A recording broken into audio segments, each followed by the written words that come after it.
All right, what's going on, everybody? Good afternoon or good morning, depending on where you're at, or good evening as well. Shout out to you guys. Appreciate you guys being here. Wanted to hop up here and provide you guys with some content. So, the title of the stream: Can mulattoes recreate the Blue Vein Society? And in short answer, yes, they most definitely can. How they go about it, that's another question. Will it be difficult? Sure. In some cases, it could be easy, but I believe in the most part, it will be challenging today. But it's possible. There's a possibility there. That's the key thing. So I want to base this whole conversation and this stream off a prompt that I gave over to Grok, which is the AI feature over on X. So I'm going to take you guys over there right now. Let's check it out. And if you guys aren't following me over on X, please go do so. Same channel, same title. I believe with the on X, I have one T in Mulatto instead of two T's. So you can find me over there, Mulatto Vanguard, and give me a follow. And or yeah, so just do that. And then so check this out, guys. I just wanted to test out their AI feature over there because why not? It's so available. And I just simply asked the question: Can mulattoes recreate the Blue Vein Society today to develop a network of cohesion and community? Very simple prompt, right? It wasn't about having establishing power or authority or anything kind of negative, so to speak. The whole thing was about community, cohesion, ultimately protection. Because as we see now, the rise of this anti-mulatto hate that we see from from different communities. I'm not trying to position myself or us mulattoes as being victims, especially here in America. We're very, privileged in a lot of ways. We have a lot of resources and access, but we're very fragmented. We're spread out. A lot of times we lack a sense of tribe, but that's what I'm here to help you guys and assist you guys with, is reconnecting and establishing that tribe. But we're not victims, but we do see there's a lot of animosity and a lot of hate thrown our way, not just from the African American community, but also from the white community and other communities as well. So we have to address that. And how do we address that? Well, we need cohesion. We need to develop networks. That's going to be our protection. And so I asked a simple prompt here, can we recreate the Blue Vein Society to develop a network of cohesion and community? Now let's read what their response was to my prompt. The Blue Vein Society was a historical social organization in the United States, primarily active in the late 19th and 20th centuries.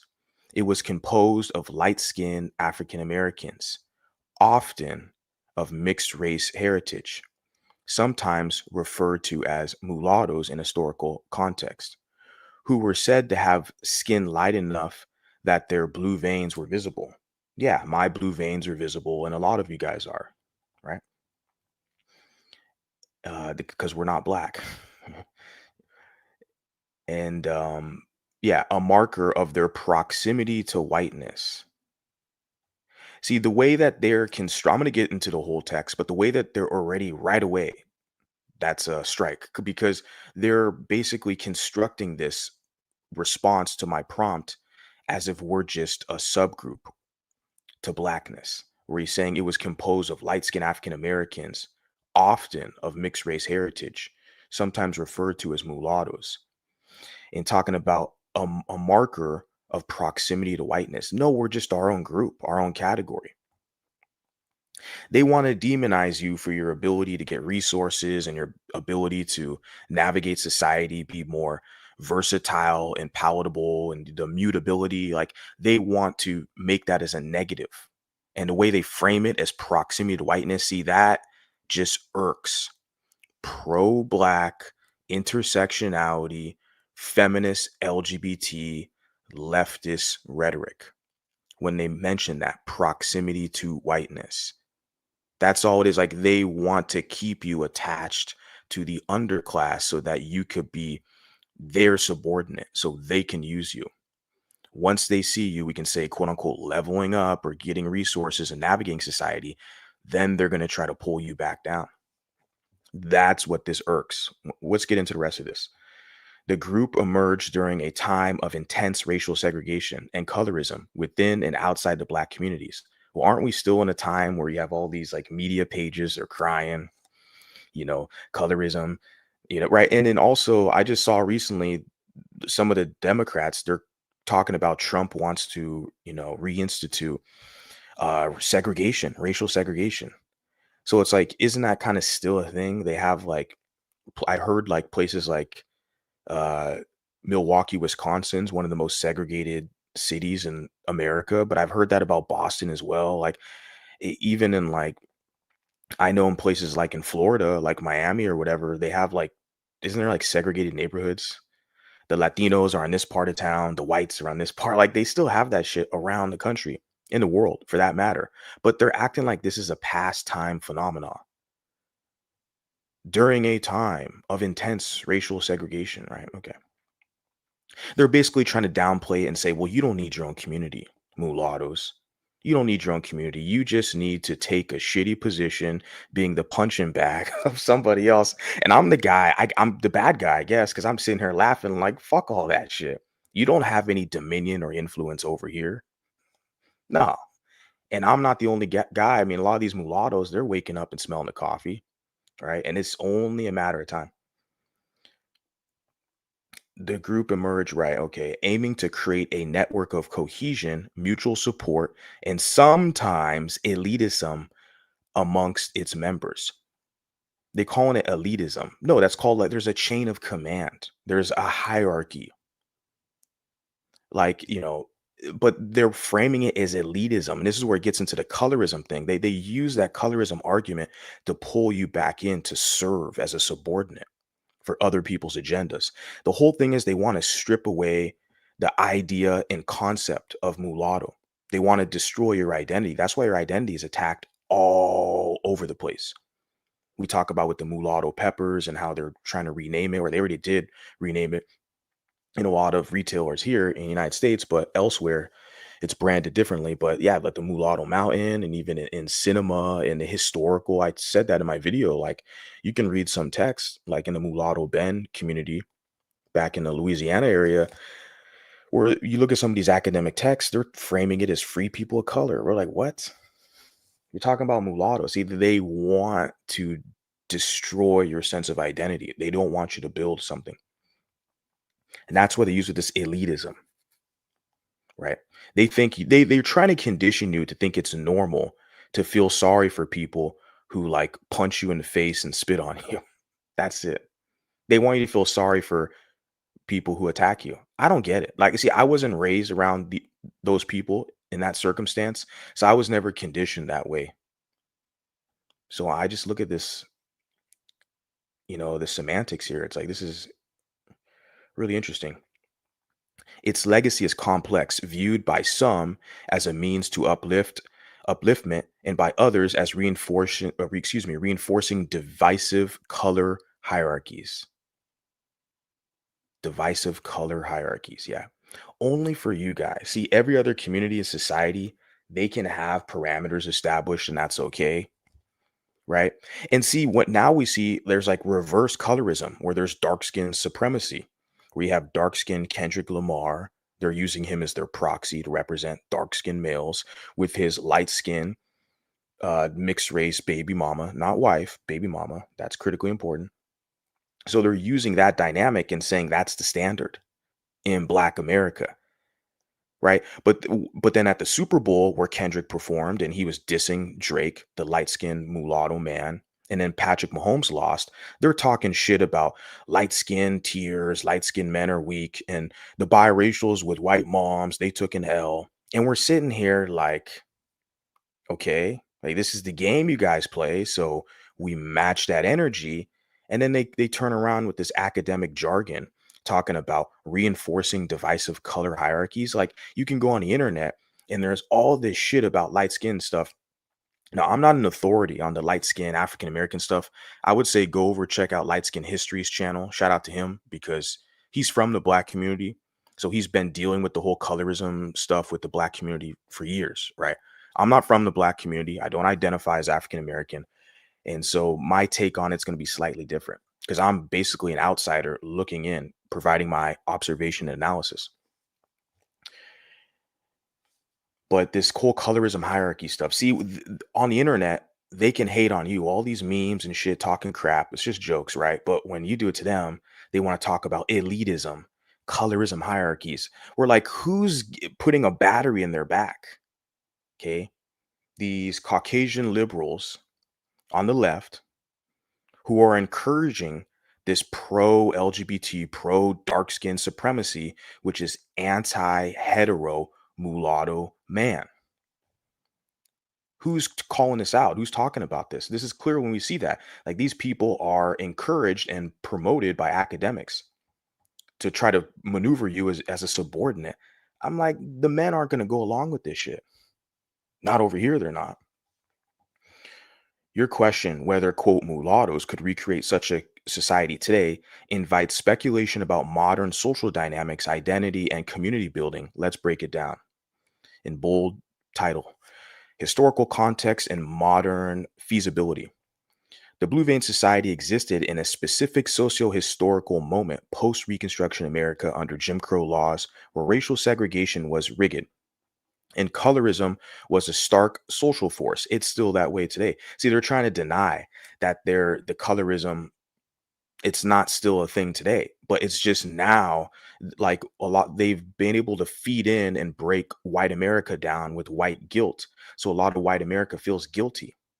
So they're coddling the dark skinned people in the United States to make them feel, and it's done horrible things because their ego is unchecked and out of control. That's why they have all these Kodak blacks and all these rappers with their pants hanging off their rear end, dancing around like animals. And they're saying stupid shit, bragging about, violence and scamming. And it's like, this is promoted in society, that degeneracy. And a lot of white Americans, yeah, they can profit off it, but they partake in it. They go to the concerts of these artists like, Travis Scott and all the others. And so they feel guilty. They feel guilty. That's what it is. So they've coddled these people. So now a lot of them, they have huge egos. And they really feel they are so bold to talk shit about light-skinned men today. We're like, how the hell did it get here? But then when you talk shit about them being dark skinned and then they cry colorism, they cry anti-black. Like, do you guys not see the double standard? The people over here, you guys see it. You guys and gals. Okay, you see it. But not many people call it out. But the ones who are kind of in our circles, so to speak, they're calling it out. Yeah. So light skinned black individuals often had access to privileges, education, jobs, and social mobility. But it was denied to darker skinned peers. And the society capitalized on that to foster a sense of community. So he's saying that the Blue Vein Society capitalized off privilege. So what? So when darker skinned people do it, we can say darker skinned males, when they can capitalize on this kind of notion of masculinity and they can capitalize on it, they take full advantage of it. No one says anything. It's not my business. I don't care. Like, you do you. But when we do us over here, you see how they try to shame you? The whole idea for us is to have our own space, our own community, our own network where we can strategize, build, and establish legacy. But they're against you. Like they want to use you. They look at you as being underneath them as a subordinate to use you. See, it's talking about it was denied to darker skinned people. Okay, well, they're denying light skinned men shit now too, and light skinned females. They're saying, well, you can't play the role because that role in Hollywood's supposed to go to black women. That's black erasure. You're taking black roles. We're like, man, shut the fuck up. You see how they reverse that on you guys? And you accept it. Not all of you. I'm just being sarcastic for the ones who do accept it. It's pitiful, to be honest. Today, the racial landscape has shifted. Nah, I don't know. Maybe in some degrees, but the current administration, right? Yeah, I don't know. Legal segregation is gone. Yeah, legally, yeah, but they can still, price you out the market, etc. There's other forms they can let you know you're not welcome in that area, so to speak, right?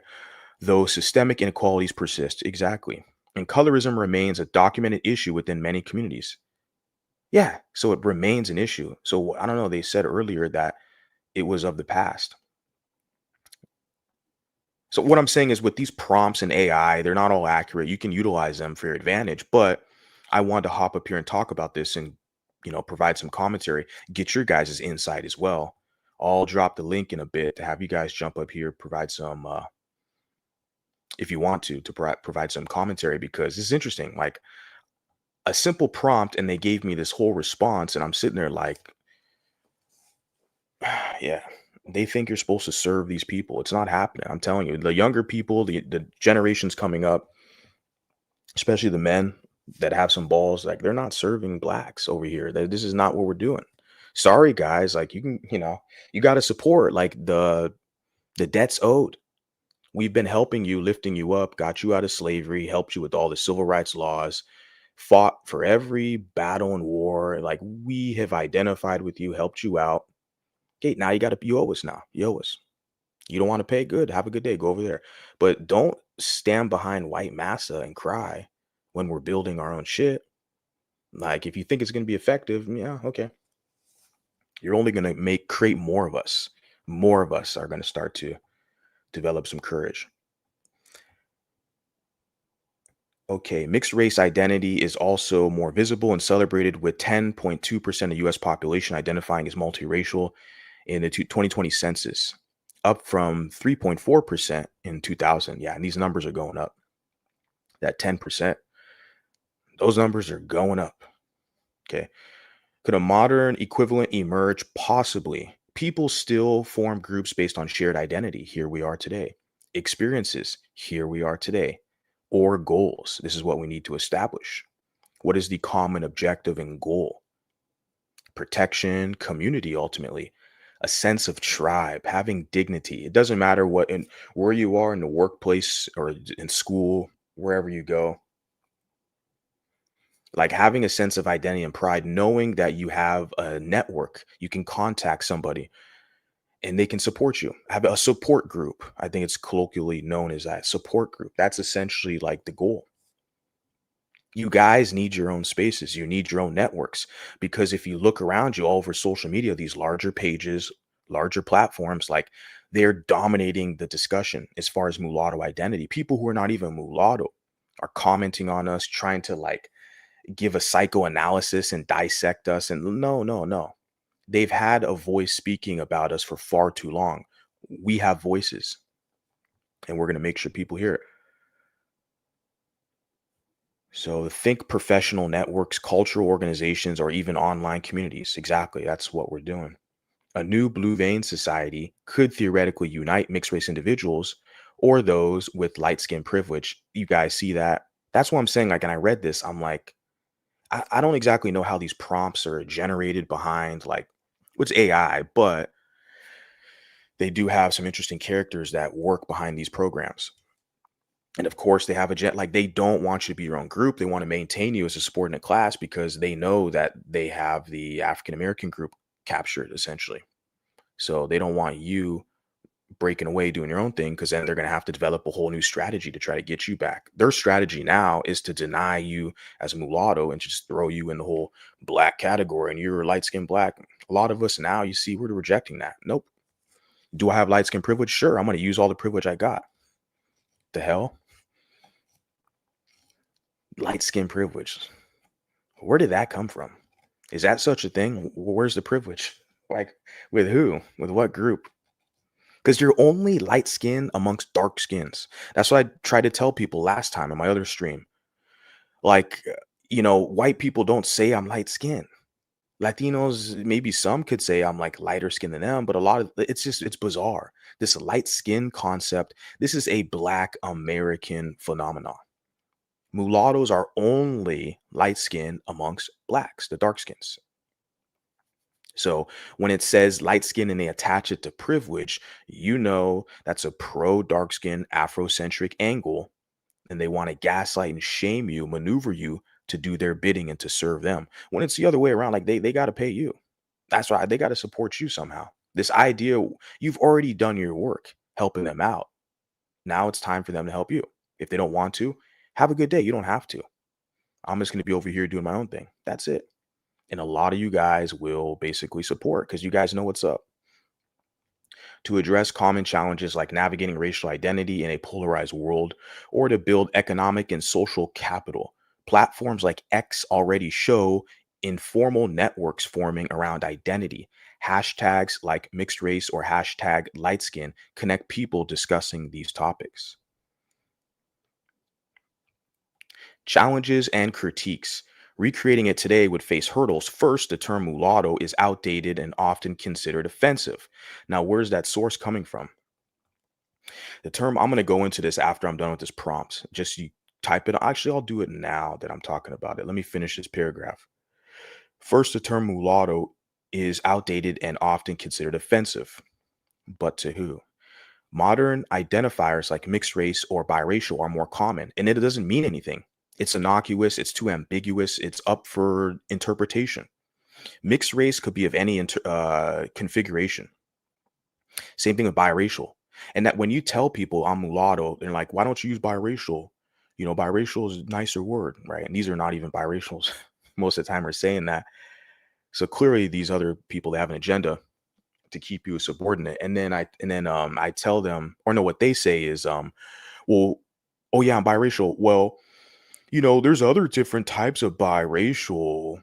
You could be white and Asian or blah blah blah. So how you guys gonna see it? Like their goal is to keep you confused, to muddy the waters. When you use and embrace the term mulatto, you cut out like all the foolery. It's so basic, it encompasses everything. It's perfect. It ties you to the history they don't like, because they want to keep you subjugated underneath them, right? Begging for a place at the cookout, right? Which is pretty pathetic. Why don't you create your own cookout? Why not? I don't, it doesn't, you have all the tools right in front of you. But that's what this when they say, oh, modern identifiers like mixed race and biracial more common, it doesn't mean anything. There's no identity attached to it. It could mean anything. A lot of times when you look on social media and you see where it's like mixed race or biracial or something like that, come to find out it's pro-feminist, okay? And it's pro-LGBT. They just bring them all, and we're like they're not, how do I want to phrase this? Like they're not connected through a sense of family or tribe or man, woman, and family. They're not connected through that.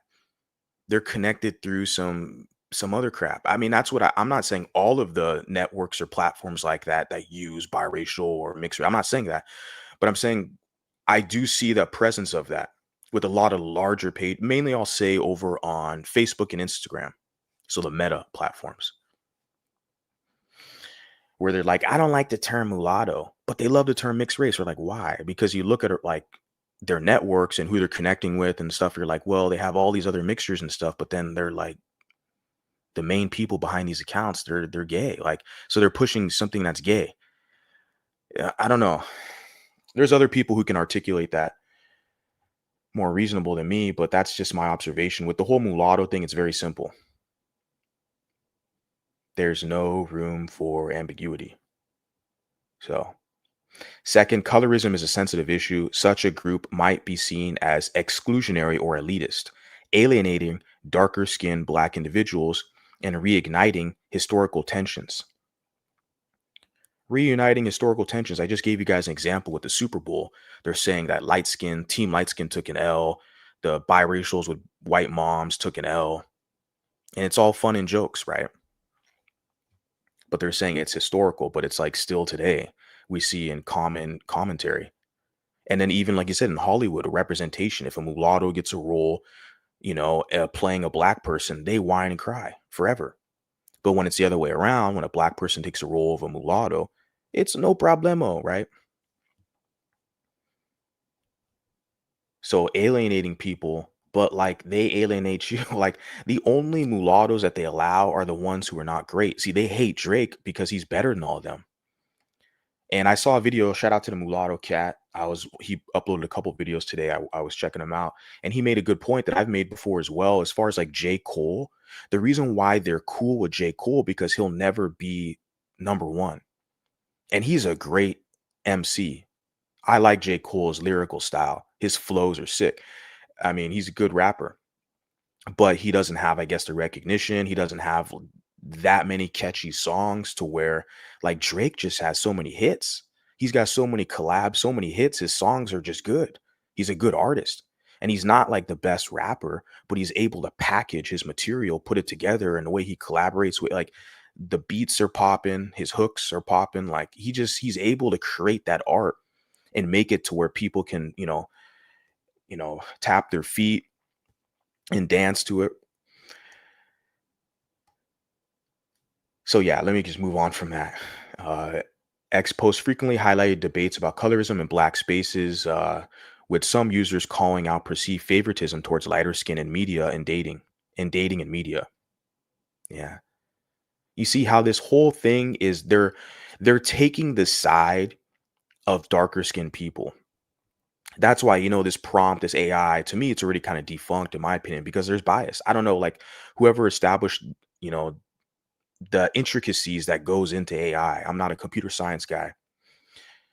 I could barely speak English, but I do my best when I hop up here. And but whoever like established like this AI technology, like there's still like some underlying kind of agendas, if I can say that, and biases that goes into it with the responses and how they kind of curate and formulate the response. Because I'm like, they're not. I said in the prompt that can mulattoes recreate a blue vein society to develop a network of cohesion and community? I'm not talking about colorism. I didn't mention colorism once about light skin. I'm not, like I said, I'm only light skin with the dark skins.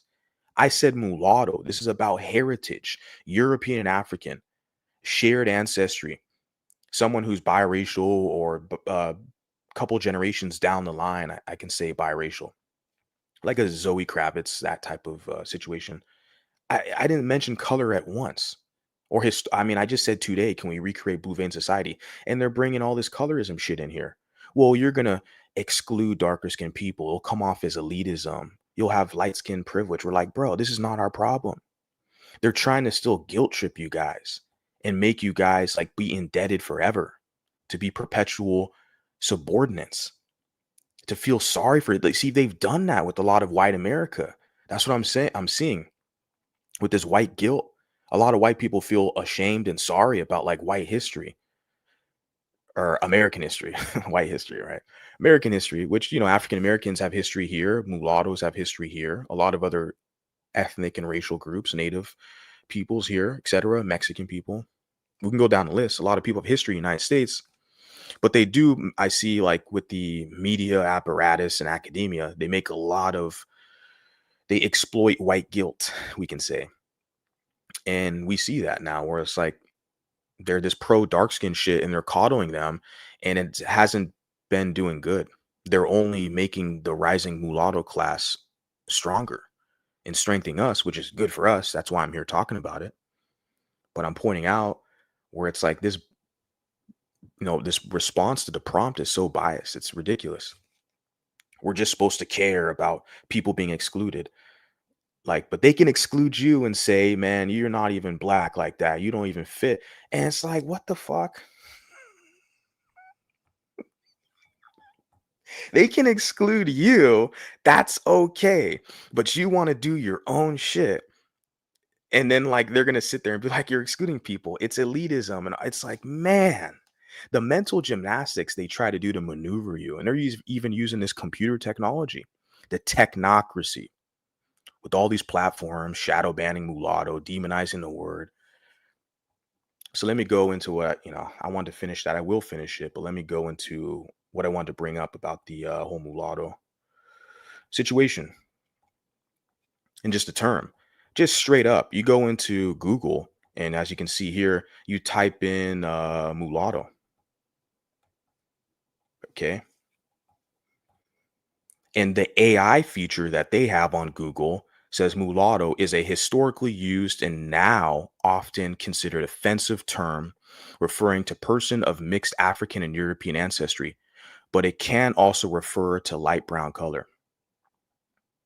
You see, there's right away the first sentence, and now often considered offensive. But to who though? Because I'm mulatto and it's not offensive. Just like all 99% of the mulattoes on my platforms, they're not offended by it. The men and the women, they're not offended. The 1% are just, interlopers and saboteurs who are offended. It's like, whatever, they're not even a part of our group, so it's irrelevant. But then you go down here, they're using Oxford languages as a source.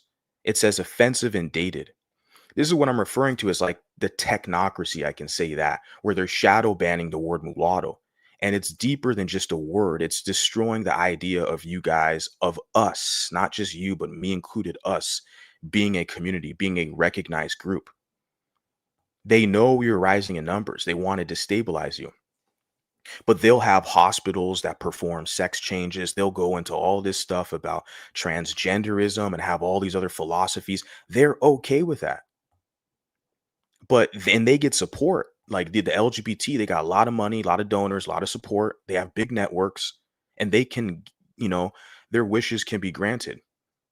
But for mulattoes, it's a whole uphill battle. The biggest battle is going to be with other mulattoes who haven't kind of figured it out yet, or they're being weaponized by pro blacks to be against us, which is common. You're going to run into that. So yeah, it says offensive and dated, but the people who are offended by the word mulatto from me are usually people who aren't even mulatto,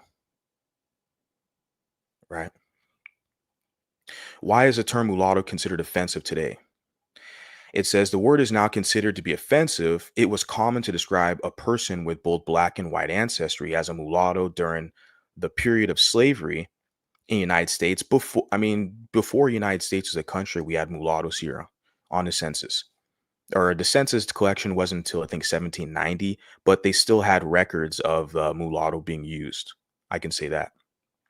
And after slavery was it ended 1864. So mulatto was on the United States census until 1930. So that's a good 6 years, I believe. Yeah. Of the, if my math is accurate. Yeah, like 66 years of post slavery. 66 years post slavery of mulatto still being used. So that's like half a century. But they're trying to make it all just about this slavery thing because of its dehumanizing roots and usage. The word has fallen out of favor. Not over here. We're bringing it back. Bringing it back. And they're going to try to demonize it. They already are. Like I said, this is technocracy because it's not just like the dummy pro blacks and the dummy idiots you see in the comments. That's an offensive word. See, because they're backed by this white liberal machine, the technocracy. And it's not even liberal. I can say that because the whole left right paradigm, it's much bigger than that. The political party, it's about destabilizing populations and having control of them. That's why they don't want you to have that classification. Like I said, they're going to have to develop a whole new strategy. They want to maintain the current social order. They're comfortable in this arrangement. And this is why it is. So it is bigger than left, but I just see it more from the left, where it's like, well, you're going to be as a colorist or privileged or elitist than I see from the right. I don't really see the right too much concern with it. Okay, right here it says mulatto is racial classification that refers to people of mixed African European ancestry only. When speaking or writing about a singular, yeah. There was one other point I saw about, I don't know, but mestizo is not referred to as a slur. It says it is a racial slur used to discriminate mostly against original native people and Eastern. Talk about mestizo. Yeah.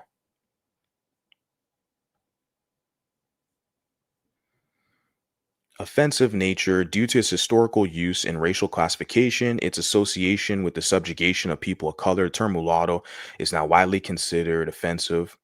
Again, they say alternative terms. The same thing with that Grok response on X. They're spouting the same BS. Why don't you use terms like biracial or mixed race? So you can include everybody and just be a little, pro feminist, pro LGBT, nothing situation with no legacy, no identity, just it's all for everybody. And it ultimately basically circles right around to pro black, which turns into pro black female, which turn, LGBT, the whole thing. It's like the whole thing is, man, it's just a joke. They don't want mulattoes to have their specific, and it doesn't matter what they want because they're not gonna, they can try and they are trying, but we're sitting here commenting on this. Like I said, I'm not the most articulate guy. I know that. I don't have all the answers, not the smartest, not the nicest, just a dude with the internet connection and a microphone giving you guys some commentary. So if you like the commentary, please hit the like button. Really appreciate that. It helps support the stream. Share the stream with people you think that will find some value with it. And let's keep this conversation going. So where I left off at, uh, right here, X post frequently highlight debates about colorism in black spaces, with some users calling out perceived, I think I read that, favoritism in the media, exactly, and dating. A 2023 study from the Journal of Black Studies noted that colorism still impacts self-esteem and social outcomes, suggesting raw nerves remain. So colorism still impacts social outcome and self-esteem. But I told you guys, with this whole response prompt, they're taking it from the position, well, you theoretically, you could create a blue vein society, but people will be look at you as with this perceived elitism and being exclusionary. We're like, well, that's not my problem. Why don't you go develop your own space?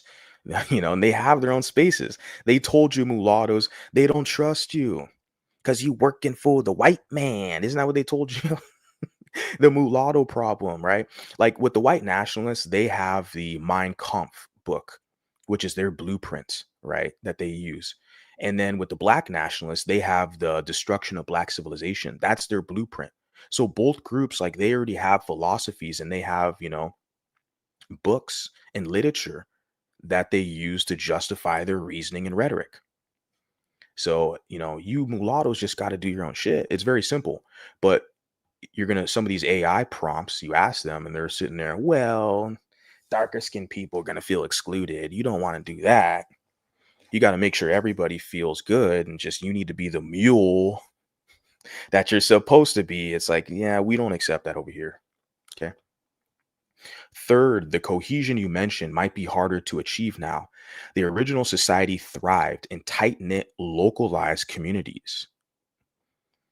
Today's dysphoria is global, fragmented across digital and physical spaces. That's also a positive, I would say. I've connected with Pardos in Brazil. I've connected with Dominicans in Dominican Republic.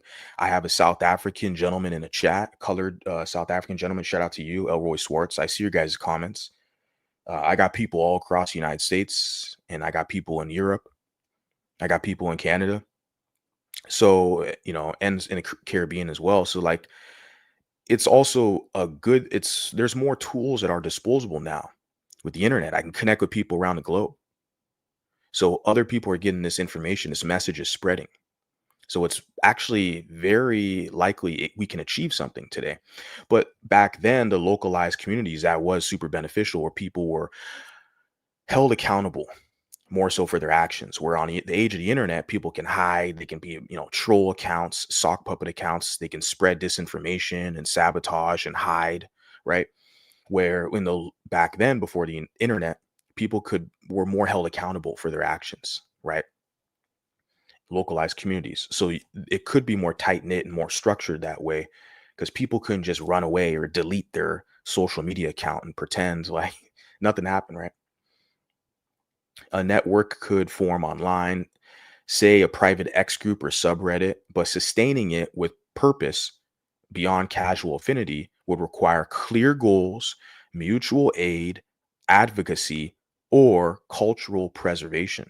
Most definitely, mutual aid, advocacy, or cultural preservation, ultimately with clear goals. What's the objective? What's the goals? Exactly. And let me finish this off, guys. I'll get to your comments. Potential shape of a modern network. Let me zoom it in. Apologize for the small window there. If it happened, it might look like a digital first community using X, Discord, or a dedicated app to connect mixed race individuals globally, sharing experiences or resources. Yep, we're already doing that. Doing good. Focus on empowerment, less about visible veins. Yeah, more about leveraging shared identity for mentorship, business networks, and combating colorism's effects. Yeah. Now, the colorism I'm worried about, I'm not really worried about it, but I'm focused on is the anti light skin male colorism we see from the dark skin community, where they hate Drake because he's light skinned, he's successful. They hate Steph Curry because he's light skinned, successful. They hate these light skinned men, these mulatto men, and even light skinned African American men. They hate these men because they're successful and they have options, right? That's the colorism I'm focused on because that affects me. Okay. But a lot of these people, they want you to focus on like these other, like darker skinned people or dark skinned women, whatever. This is not the channel, not the platform for you. There's other channels where they'll do that, where they'll focus on the dark skin, the people who are colorist towards dark skin. Please go over there to those channels. They have all the information you need. Over here, we focus on people hating on mulatto men, light skinned men. Okay, that's the colorism that we focus on here. And that's kind of like I said, an afterthought because color, you only experience that light skin hate shit in the black community, right?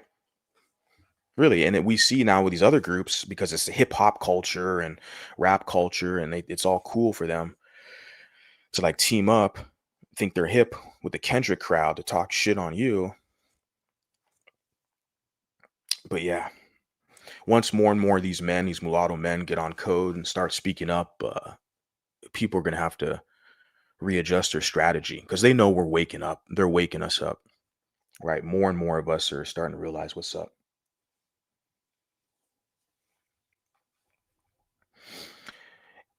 Inclusivity debates. Would it welcome all mixed race people or only those who pass as light skin?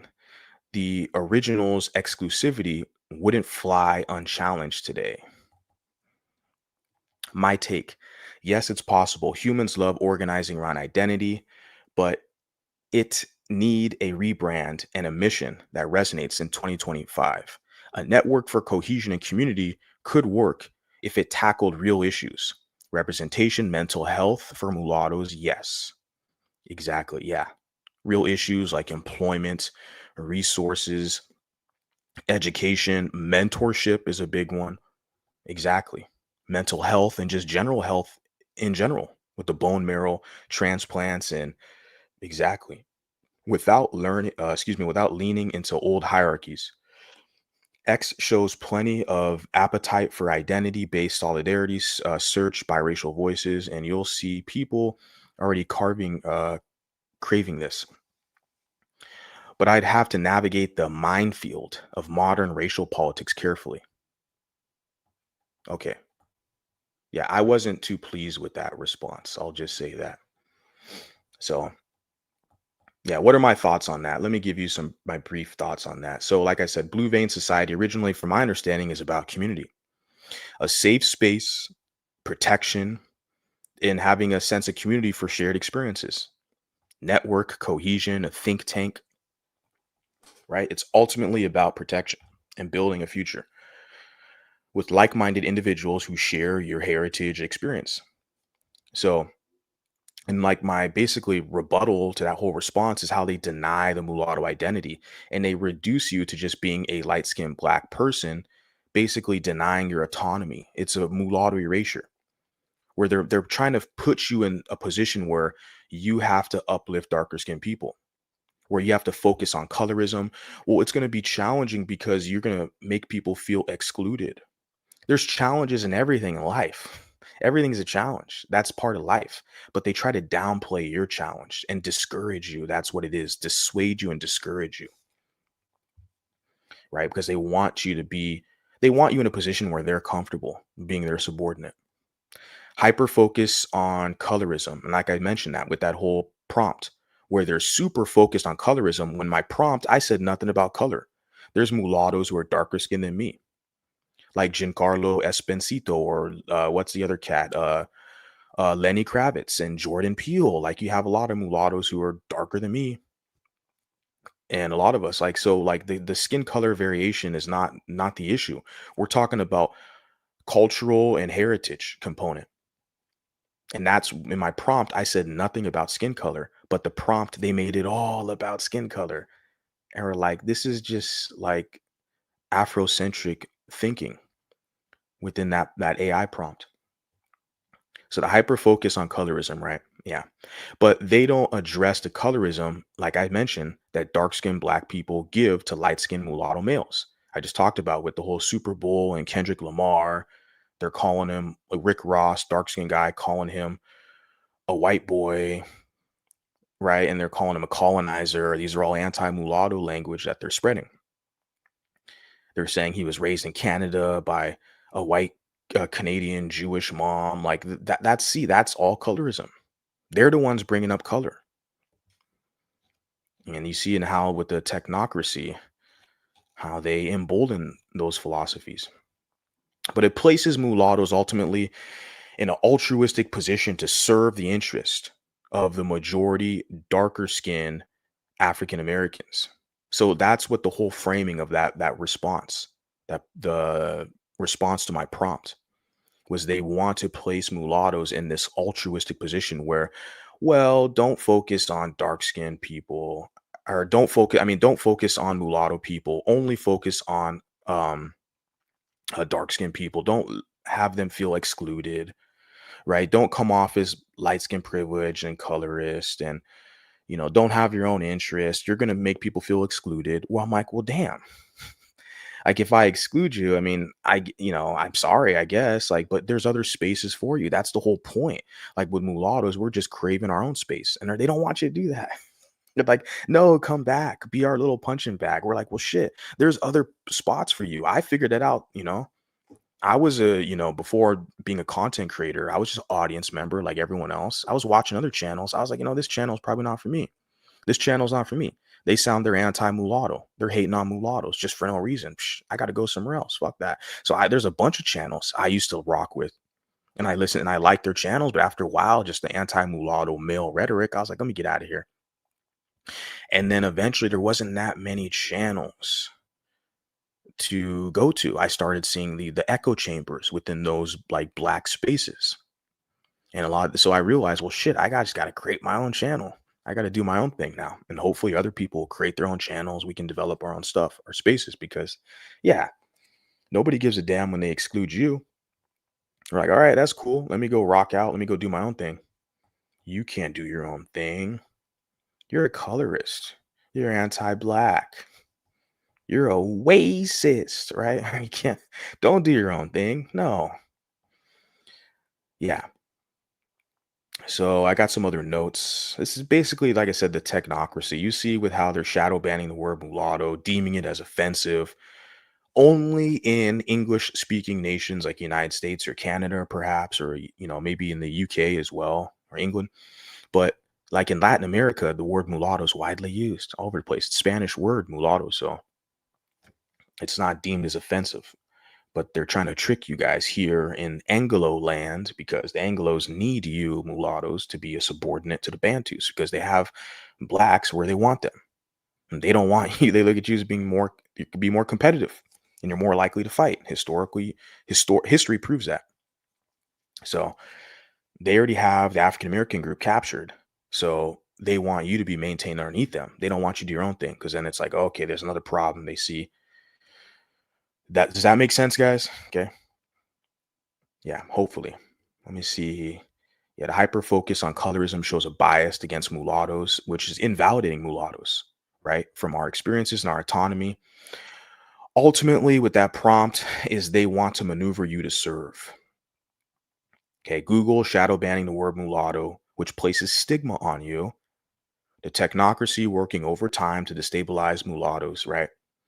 The hyper focus on colorism is just bias. They want to invalidate you and maneuver you as a subordinate. Right. Right. All right, let me check out some of your comments. Shout out to Book Eric now. I think you're doing comedy, I believe, right? He's talking about booking him for comedy shows, stuff like that. Good to see you back on.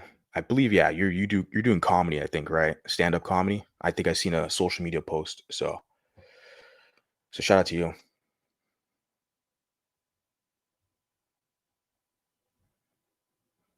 This is funny. Look at this. This nonsense, bro. Go create, build up your mulatto collective. Blacks ain't gonna allow no goofy mulattoes to bring back brown paper bag tests. You don't have a choice, really. Like you're kind of not in the discussion. You're an outsider essentially over here. So your opinions just kind of okay. You're just helping us with our views. That's all you're doing, bro. Your opinion is not really wanted. You're not. Yeah, hey, Mulatto Vanguard. Only blacks guys use the seed to your father argument. I don't see white guys do it in other races. Yeah, that's true. I don't really see that either, huh? You're right. You just see the old father. No, it's because they want the ability to bastardize other groups and still claim their obviously mixed offspring as being black, which will try to tie them in and anchor them into the black community. That's basically what it is there with that. Yeah. No mulatto tether themselves in past to blacks. They like to play the whole you think you're white card. Yeah. How can you think you're white when you have a white mom? I don't know. Or a white father for that matter. How can you think you're white when you're literally just as white as you are black? But you're something new now. You're something different. But yeah, they pull that you think you're white BS. But then who's skin bleaching out here? The mulattoes aren't skin bleaching. So it's just, yeah.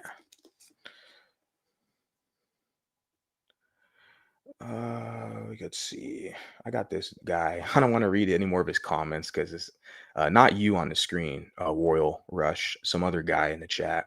There's actually a couple of them right now getting these watch hours up. I already have a ton of watch hours, but it's I'm not giving you guys any any shine over here. I'll let you just sit there in the chat and know your place. That's all. Shout out to Black King Guy. Shout out to you. Appreciate your support. I really do. Black Skin Guy, shout out to you. You put if a community is built, there needs to be things to keep the Bantu out of, I think, or mulattoes will similar issues Dominicans have in the DR. Yeah. They open up the floodgates in the DR where the Bantus just invaded the whole friggin' place and taken over Punta Cana. And that's because the whites who own the hotels and the tourism industry there are bringing in the Bantus for cheap labor. And they're just trying to destroy that whole country. Yeah, that's what it is. And see, it's the same thing here where like the Bantu runs to whites basically for protection and to attack us mulattoes. And they even have these like I said, the technocracy, these they're liberal wing. Like I said, it's kind of not really left or right. They just pick whatever sides in power in the current order. But they're most definitely having white support from white guilt, and also because a lot of the whites, the white supremacists, we can say, they're more fearful of mulattoes than blacks because they already captured blacks, right? So they look at mulattoes as being a bigger issue, and so that's why they aid and assist Bantus in destabilizing us, right? You put the light skin stare meme went so viral on TikTok, even non-black people was even on the light skin stare meme. Yeah, yeah, they can get other groups to like laugh at you and talk shit. It's crazy. Another thing, a lot of these black men, and the thing is with that, like I said, they can get other groups to talk shit and laugh at you. But see, when we can do that too, I mean, sometimes it just happens, but we can also do that too. But then it's like such a bad thing. Oh my God, colorists and all this. But it's like, wait a second, aren't you colorists? All these Drake haters, we see all the stuff they're talking about Drake, being biracial and light skin. Aren't you all a bunch of racist colorists? Well, yeah, you are. You're just not used to people calling your ass out for it. But then you call them out, then they say you're emotional and sensitive. No, I'm just basically matching energy. That's it. Another thing, a lot of these black men would say they prefer non-black women, but they will diss the non-black men in their community. Yeah, that's why it doesn't always work out, right? Because they do that with Hispanics as well too. And it was most historically they do that with white people, where they want the white women, right? They want the white vagina, but they talk shit about white men. So how does that work? How like the logic? But and then also white men will do the same shit, right? They'll get with black women, but they'll talk shit about black men, vice versa. It does happen. Let's see. You got put here. White liberals are anti-mulatto men, period. They use LGBT mulatto men like pawns to lessen mulatto men's image as a whole. And obviously, the LGBT mulattoes get sex benefits on the side. So they disregard. Yeah, yeah. They use LGBT mulatto women as well. They use them, the LGBT, they use them for sure against the straight mulattoes who just want a community. Yeah.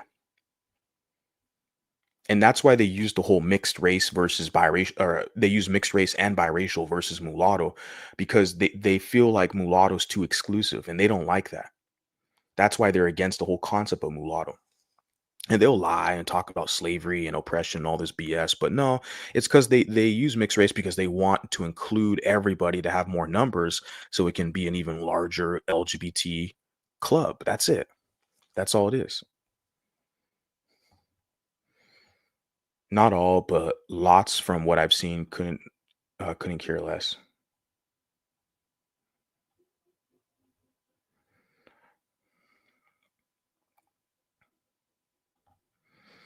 You said the FBA have a whole African audience backing them up, fighting against mulattoes and other non-blacks. Yeah, because the FBA's, like, their numbers are too small. Like there's more, and they talk about tether this, tether that, tether this, but most of the blacks on the planet are not in the United States of America.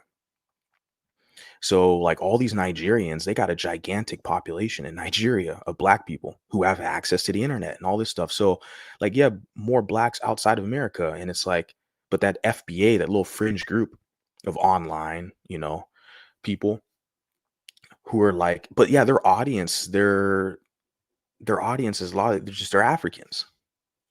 But they'll team up. That's why I said that FBA ADOS is all bullshit. At the end of the day, they will unite all these divestors and Black Manosphere and all these.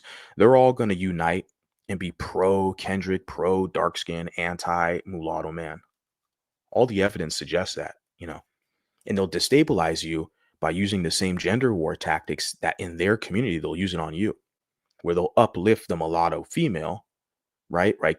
Kendrick's baby mama, they'll say she's black, but then they'll look at Drake and say, well, he's not black. We're like, you people don't make sense. I can't take you guys seriously.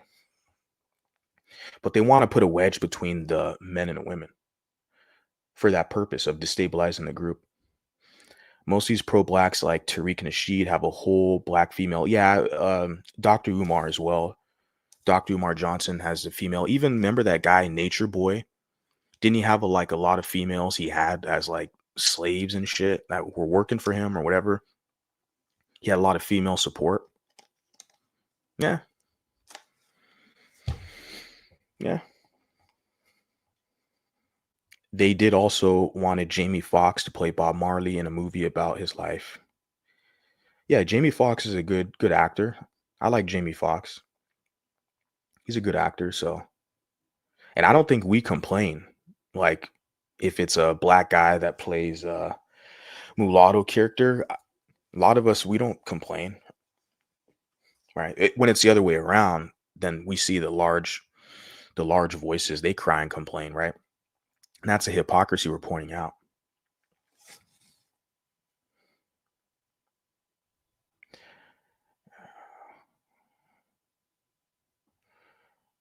Let me see. You put here, every time mulatto does a photo pose, they always say they're going to do the light skin stare. I don't know what the hell the light skin stare is. Yeah, I have no idea.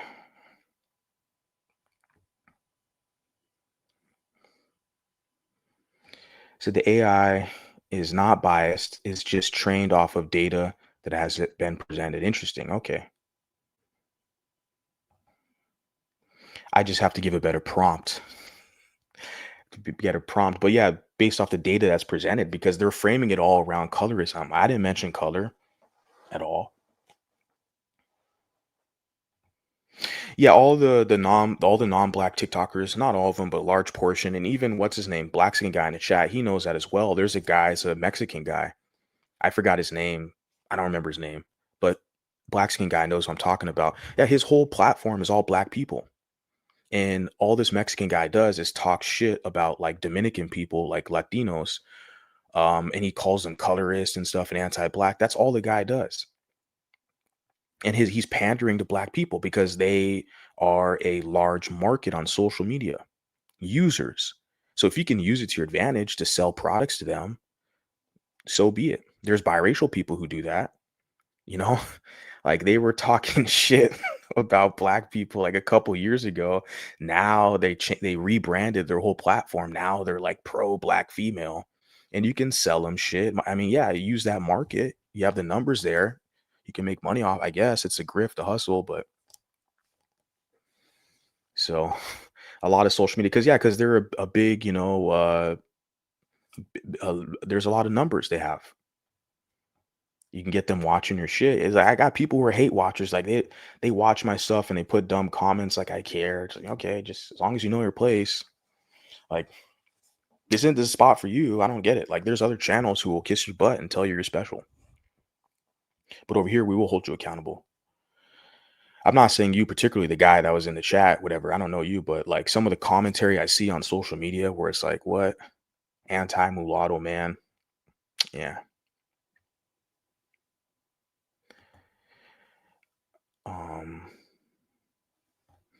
what do you put here? You put here is what is not understood as blue vein, fine tooth combs, bag testers never went away. Just like our offshoot Creos, we have never went away.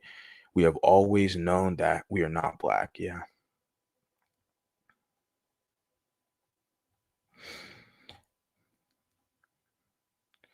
Yeah, and you put the thing right here. Mulatto term is only offensive to a certain group that are not even black. Let me share with you. This is kind of funny. Let's check this shit out right here. And I saw someone actually is a mulatto woman who shared this image with me. I thought this shit was funny, right? It says mulatto is derogatory. You ninja. And that's what it is. Like, see, people who aren't even like mulatto are telling you the word's offensive. Like, man, get out of here. You're not even one of us. Like, your opinion's null and void. And then not only that, look how they use the term they say nigga freely, all their music and stuff, but they still fix their lip to tell you the word's offensive. I just can't. I can't. And then a mulatto who says the word's offensive, it's like, well, you're just black identified, okay? We get it. It's like whatever. But yeah, you make a good point. Like, let me highlight that. Mulatto term is only offensive to a specific group that are not even, yeah, because white people never tell me, isn't that a bad word? I had one or two and I correct them and they're like, oh, I stand corrected. Thank you. That's it. They don't keep harping on it, pressuring you. There's one specific demographic that wants to like debate you in the comments and argue with you. Nobody else seems to care.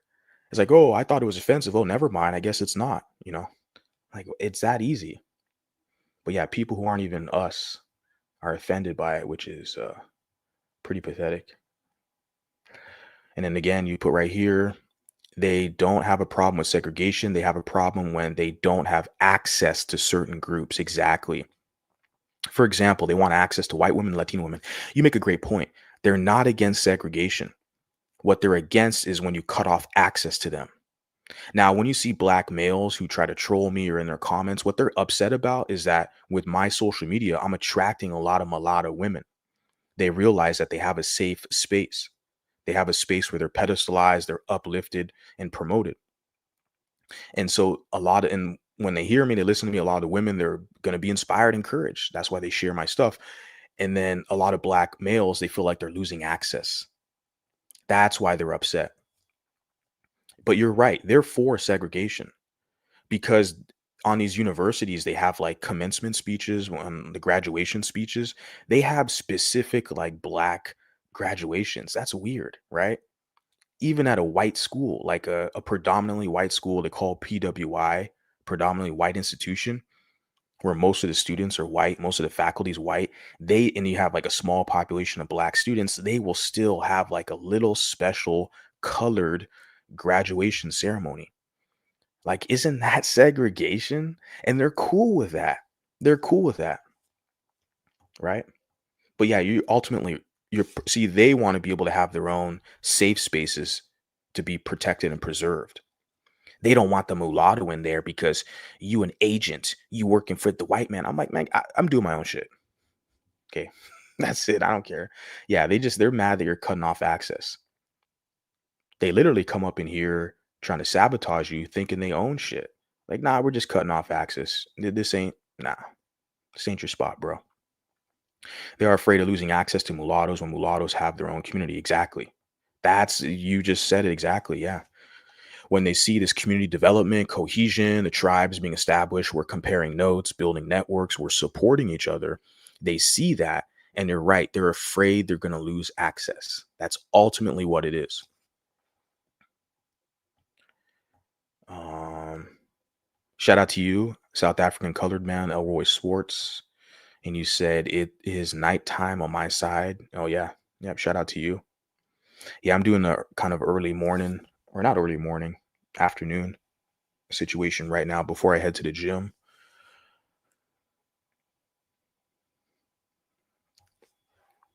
You put the amazing that explains it. Black folks will possibly use other groups and to get you to support black is beautiful stuff. Light skin mulattoes are beautiful. That's what I'm promoting over here. Mulatto Vanguard, you sound like a colorist. Oh, okay. Sorry, I hurt your little feelings. Sorry. It needs to be emphasized. It's more than just skin tone. We physically don't look like them. That's what I'm saying. Facial symmetry, bone structure, our noses, our lips, everything, shape of our head. And genetically, that's what we're just not the same as them biologically. That's why we can't receive a bone marrow transplant from them. They're not compatible donors for us. We need other mulattoes to be donors. This scientifically proves that we're not the same as them. But they're trying to make it a skin color. It's not just skin. It's not skin color. That's one element.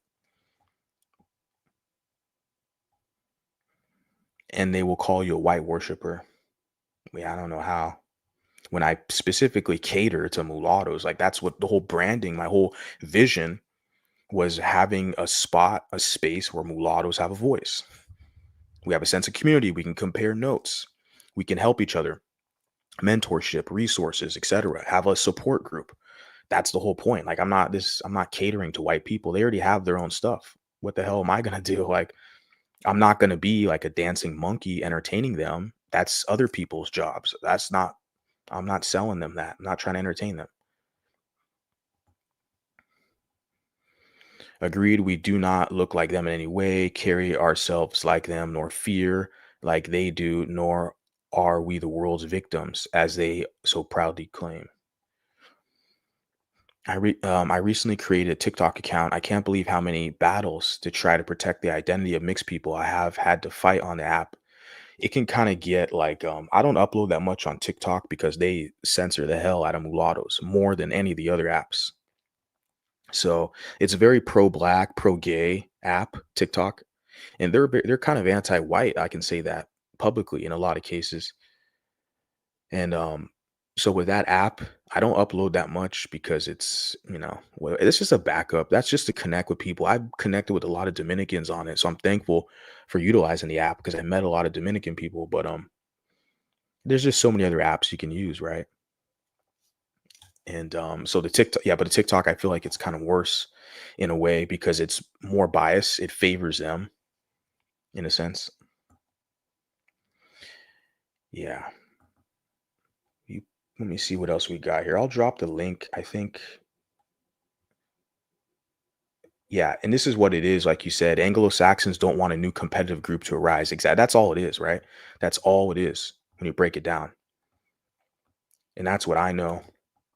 Exactly. This is why they're so pro dark skin today. It's so obvious. You see these Anglos who are like hardcore racist, hard whatever, hardcore anti-black, but now all of a sudden they're like pro dark skin, but they hate the mulatto. Like we see what's going on. It's because of the competition. They look at you for to compete for resources. They look at you as competition in the sexual marketplace.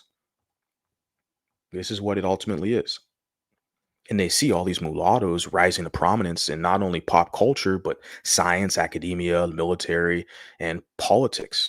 Like I said, like the president of United States, Barack Obama, you had Kamala Harris, whose father was mulatto Jamaican, I believe, and she's multiracial, but people will basically put the mulatto label on her. But then you have all these other mulatto politicians at other levels, and then you have in over there in Wales in the UK, you have a mulatto prime minister. So yeah, pro blacks pandering to black women. Yeah, yeah, like Kendrick Lamar, right? That's he's basically the whole pro black conscious kind of grifter. So he's catering to black women. Yeah, it's funny. You look at these pro blacks like Dr. Umar Johnson, where it's like he's catering to black women, right? The chocolate queens, the chocolate sisters. Yeah, that's how he's always like framing it. Dude's thirsty as hell. Dr. Umar. And then the thing about it is like I don't think he's ever been married, but he has a couple baby mamas, and one of his children, who's an adult now, is like talking crap about Umar, throwing him under the bus, saying he never like helped him out, took care of him and stuff like that. So it's pretty interesting.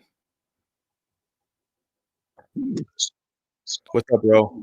You're live. Interesting. What's up, bro? Hello? Yeah, can you hear me? Yeah, I can hear you. Oh wow. How did you add me? You must have clicked the link. I got the link in the chat. So you clicked the link, and so now you're live. We got what Oh 30, no. yeah, you're live. We got 30 people watching. So what do you want to tell the people? No, nothing. I'm just from England. I'm biracial. My dad's white, my mom's black, and big supporter of your channel, bro. Keep at it. Hey, shout out to you, man. I respect that. I got a lot of love for the mulattoes out in England. Probably to me, some of my favorite people, most beautiful people. And I've been to England. I connected with Afro-P and Monica out there a couple years ago. I plan to go back. So you guys have my support as well. The feeling's mutual. So yeah, shout out to you. Yeah, thanks, bro. I really appreciate it. Yeah, man. Is there anything you want to add to discussion, or you just want to kind of hop up here and say what's up? I just wanted to hop up and say what's up. I didn't even know what the link was. I just clicked on it, but yeah, I just think going forward, we definitely should have more of a community. I think as biracials, we don't really have any barriers as much as black people do. So we've got a lot going in our favor. So yeah, just small steps, one step at a time. I think it's really important to support networks like yourself, man. So shout out to you. Yeah, I appreciate those words, man. I really do. I'm just doing my part. I'm doing what I can, and I just encourage people to do what they can as well. Create a channel, create a blog, a social media page, and if you don't want to do that, just do what you're doing as well, right? Like support other creators, support other people that you feel has a positive message. And as you said as well, like we don't have that many pages, we don't have that many spaces that cater to us specifically. So it's really important that we show support and we promote our pages because other people they have large social media following. Some of these creators they got millions or hundreds of thousands of followers, supporters, and they have huge spaces, and ultimately what they can do is drown our voices out. And that what happens a lot is they minimalize us, they marginalize us, and they invalidate us. Now, I'm not trying to say I'm a victim. I'm not. I'm just using my voice saying that this does happen. These majority groups can oftentimes they trample us and basically push us to the side and invalidate us so our voices don't get out there. Like, no, it's our time now too. We have a voice Mhm. and we need people to hear it. But yeah, shout out to you. Yeah, that's going to be difficult because a lot of biracial people really lean more to the black side, or they have loyalty to the black side, or maybe they don't know their black family but just grew up around white people. So it's definitely going to be, it's more of a revolution, to be honest. It's going to take time, but I've noticed that more and more biracial people are definitely more proud of who they are, and they're not afraid to stand on their square and say, you know what, I'm not exactly black, I'm not white, I'm biracial, and I'm proud of it, and I don't have a problem with it. So yeah, there's definitely going to be a lot of backlash as well, especially from a lot of the black males. Maybe they feel some sort of way with more biracial women identifying as biracial, and maybe they feel that they're going to lose them, which is quite big here in England because you never really see black men with black women. It's always with biracial women. Mhm. So black women have definitely been left out of the loop. So yeah, but shout out to you. Yeah, Yeah, thanks, man. Yeah, that's a really good observation. Appreciate you. take care. Yeah, you too. Take care. Thank you, man. Bye.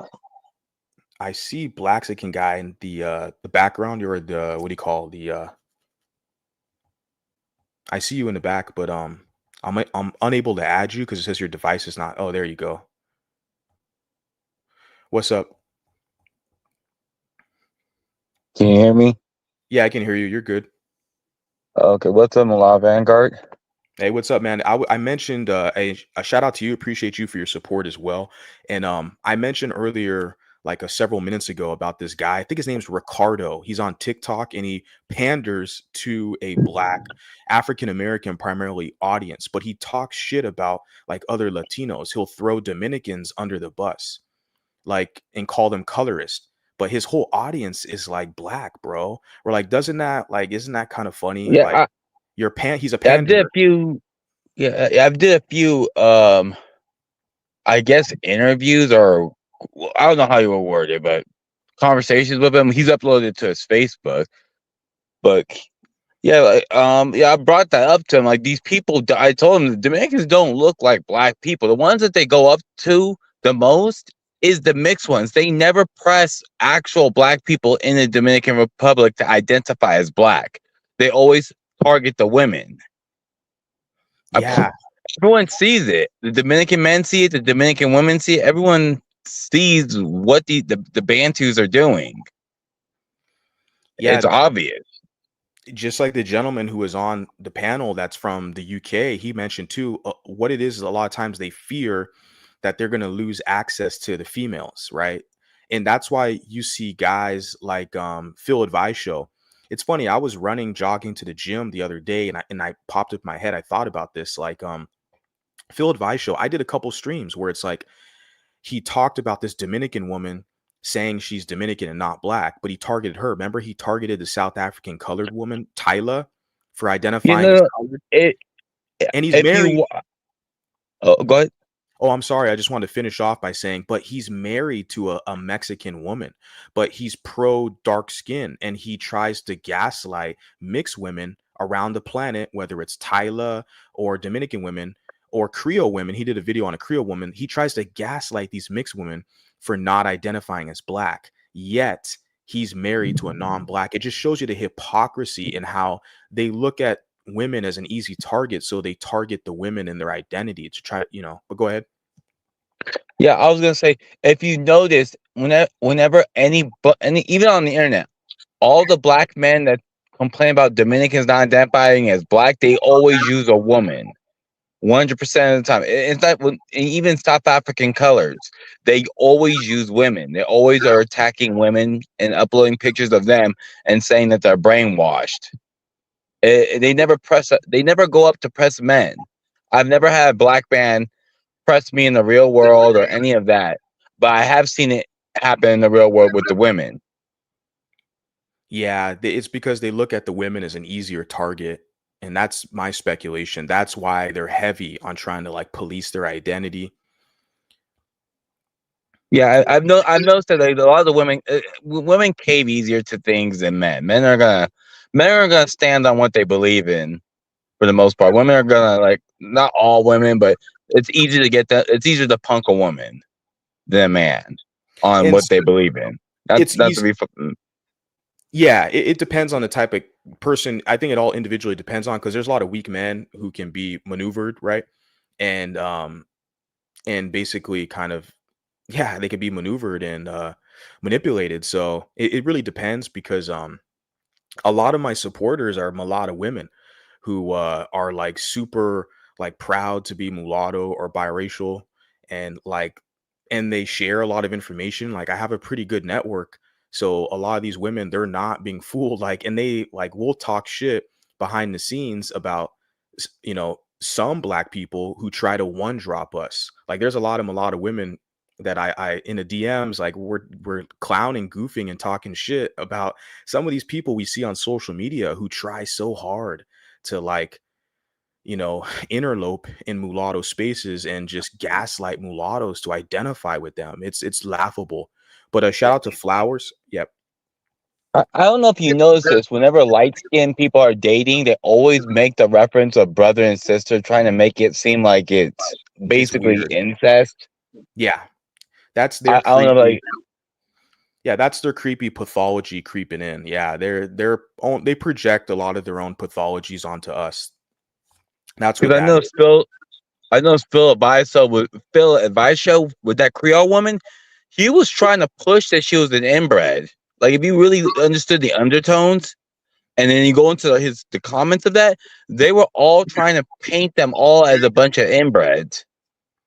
Yeah, I saw that video. Yeah, I did a reaction to it, I think like a year ago. It's been a while. But yeah, no, that's what it was. Yeah, that guy was trying to push that whole narrative and other people in the comments. That's a popular narrative, even like with the whole like MGM thing, like with multi or generational mulattoes, we can say. A lot of Black Americans will try to say that they are grape babies or that they got lighter skin because of grape. They'll push that narrative when no, these are just mulattoes who basically stayed with other mulattoes for generations down the line. But over time, they basically just they took on this black identity because it was more advantageous. It made more sense because the mulatto communities were kind of dissipated. The Creole communities, mulatto Bend communities, a lot of these Blue Vein Society, a lot of these in the Brown Fellowship Society, a lot of these communities dissipated over time. So a lot of these mulattoes basically just took on a black identity. You see that with like Dr. Claude Anderson. He's one example. But yeah. Yeah, that's I'll always think about him. I'm like, 'cause he's the poster child of wasting your time with these people. He's going not to be messed up, but he's gonna die wasting his time trying to help these people. Yeah, but he's been able to profit off of them as well because he has Yeah. books. He can sell his books to them. Like I'm saying, I don't feel too sorry nowadays for mulattoes who quote unquote waste their time because my whole thing is a lot of these mulattoes, they're still getting something out of the deal. They always will. Like like they can sell books, they can be leaders in the black quote unquote black organizations. So it's like they're still getting something out of it. And I tell mulattoes, you don't have to like me, but like just get something out of the whole ordeal. If you're dealing with people who want to use you or something, like make sure you get something because yeah, yeah. I want to hear what Flowers has to say. She's been waiting patiently, so go ahead and speak, Flowers, please. Hi there, good afternoon. I'm happy just listening. It's Ramadan and I'm fasting, so I'm kind of sleepy. I just wanted to say that after the video that was on that other channel, I'm not going to mention it yesterday, where there was I guess like a quote that was referring to the 1705 definition of what a mulatto is. And that definition in 1705 was a native and Black person. It excluded whiteness. What's interesting about that is 1705 is British America. That wasn't during the United States of America era after 1776, the Declaration of Independence. And then after the Declaration of Independence in 1776, then we have the 1777 Articles of Confederation. So that's basically the beginning of America as we know it. And so why it's important is because the act declaring what persons shall be deemed mulatto is from 1785. And that definition is a Black and a white person, mixed race. And so because it was after the independence of 1776, you have to wonder and question, is were the native indigenous people of British America being recognized with the status of white in the independent America of 1785? And why that would make a difference is because, and I typed up a quick throw together of information for you. So I was going to read that on my channel.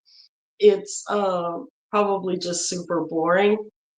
The thing is, why that's important is because during to only define mulatto people in British America in 1705 as being Black and Indian, that would mean that mulatto was never identified. And so Black, white, mixed race people were neither Negro or Indian.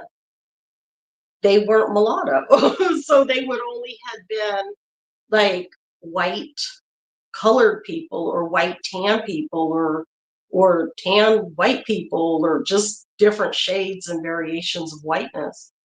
That would make a huge difference as to how we are perceiving history. And so then here's the other thing, and this is why it's so almost silly to push the narrative of Black Native people in 1705 being the definition of mulatto, obviously for linguistic purposes, because mulatto is not an English word, right?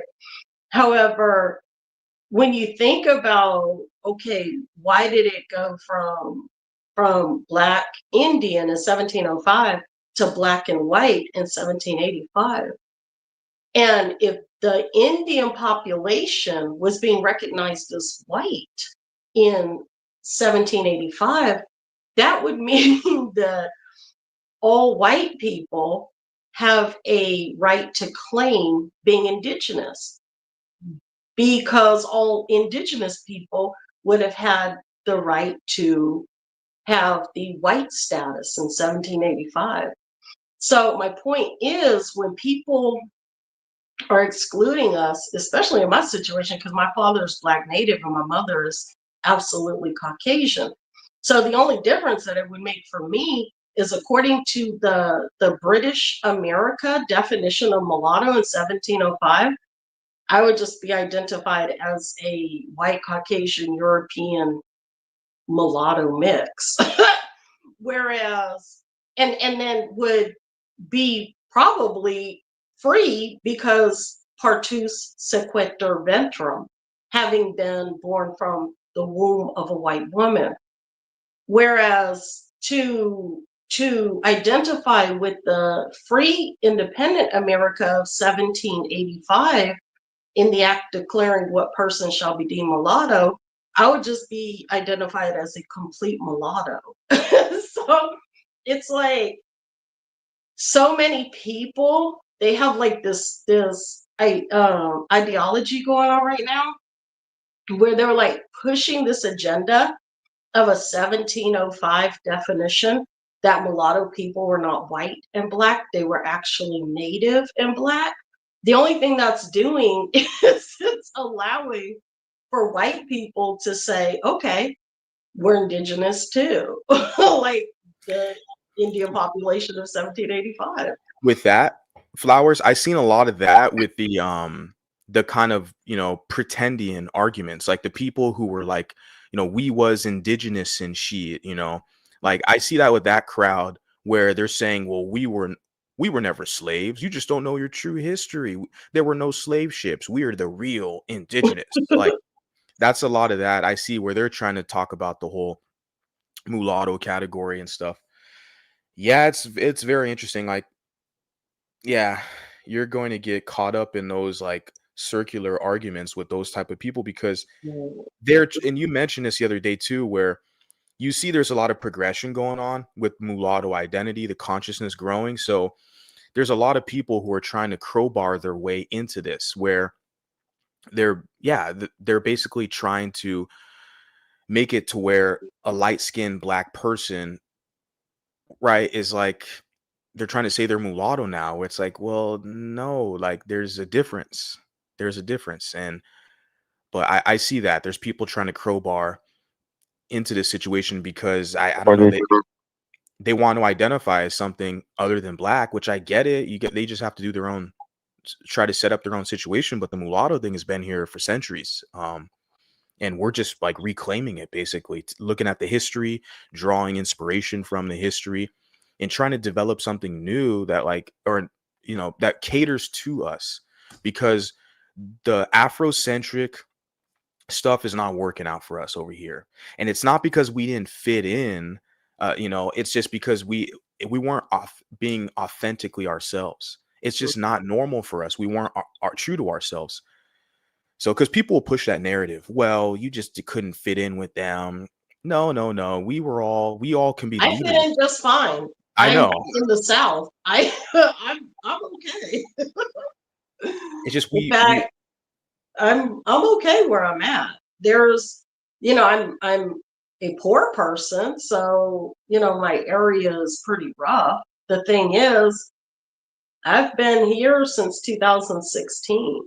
So it's not as though, I'm so, nervous and I can't be here. I'm here, people know me. It's not a big deal. Those are like the things that people say to intimidate.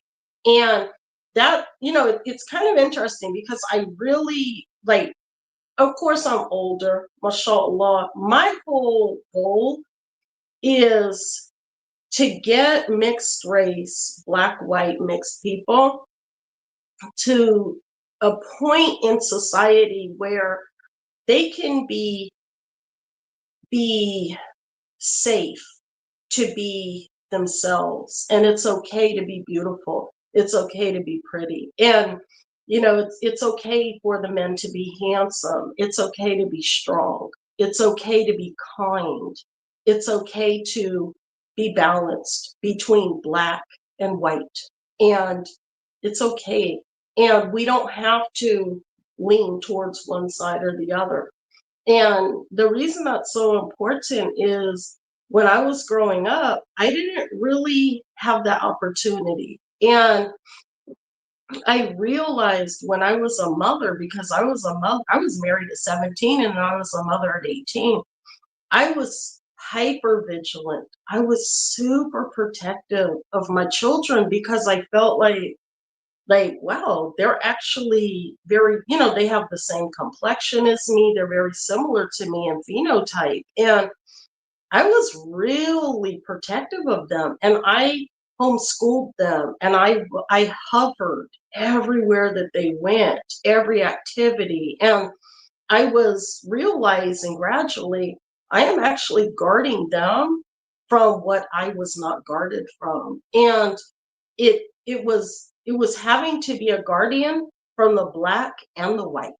And that's the mulatto dilemma, right? Like we yeah, and that's why it's so essential that we have our own spaces, that we mhm, can come together and brainstorm and figure out strategies to navigate society, have dignity, ultimately be a good person, but be proud in your identity as mulatto. yes, Or in the case, yeah. Check out this comment here. It says thoughts light skinned blacks come from mulattoes. Some do, but not all. And the reason why I'm making the distinction is because people have to have a clear parameter and guideline of what is a light skinned black person. I haven't seen that done. What I am seeing is darker skinned people who are reclassifying themselves as light skinned to crowbar their way into the mulatto group because they see we're progressive. We're in a sense where we're moving forward and we're galvanizing. That's the thing. They have to that there are some light-skinned black people who do come from mulattoes. I get that. But there's some who might have one like mulatto grandparent, or even one, if you're one mulatto parent and then one black parent, well, yeah, you're light-skinned black, but you're not mulatto. So that's the thing. Like they just have to set up clear parameters and guidelines, and I'm seeing a lot of them, like people who are like dark brown are saying they're light skin now. That's why skin bleaching is so popular in those communities, because they're trying to be like less black, to attach themselves to us and get closer to whiteness, so to speak. And go ahead, black skin guy, go ahead. I was gonna ask, wouldn't it be just easier for to make a reference point for you to be 40% to 60% European? Because you're not gonna look like a light skinned black. It's gonna be obvious that you're mixed. Yeah. Yeah. You're not skin black. It's gonna be obvious that you're mixed. No, yeah, I agree with you. The whole having some type of parameter. With us, it's very simple, like white parent, black parent, regardless, mulatto. child, mulatto offspring, two mulattoes create a mulatto. In some cases, there could be, some admixture, so to speak, but for the most part, you're 50-50 or 40-60 is like my cutoff range. When people are mixed race, they know that they're mixed race. But there's mixed race people who identify as black, and we're looking at them like, bro, I know, like, it's like there's guys who identify as women and vice versa. Like, there's this type of thing where people think there's something they're not. The thing is with me where it's like, I tell people, well, I'm mulatto, but there's people who like try to argue me and they just give me content really at the end of the day, but Right. they're trying so hard to argue me, like how I identify. But it's like when they want to be able to tell you what you are, but when you tell them what you are, they have an issue with that. See, they don't want you to have autonomy and ownership over yourself, and that's what it comes down to. And I'm trying to encourage mulattoes, like, yeah, you guys got to be proud. When you guys are proud, more people are going to be proud.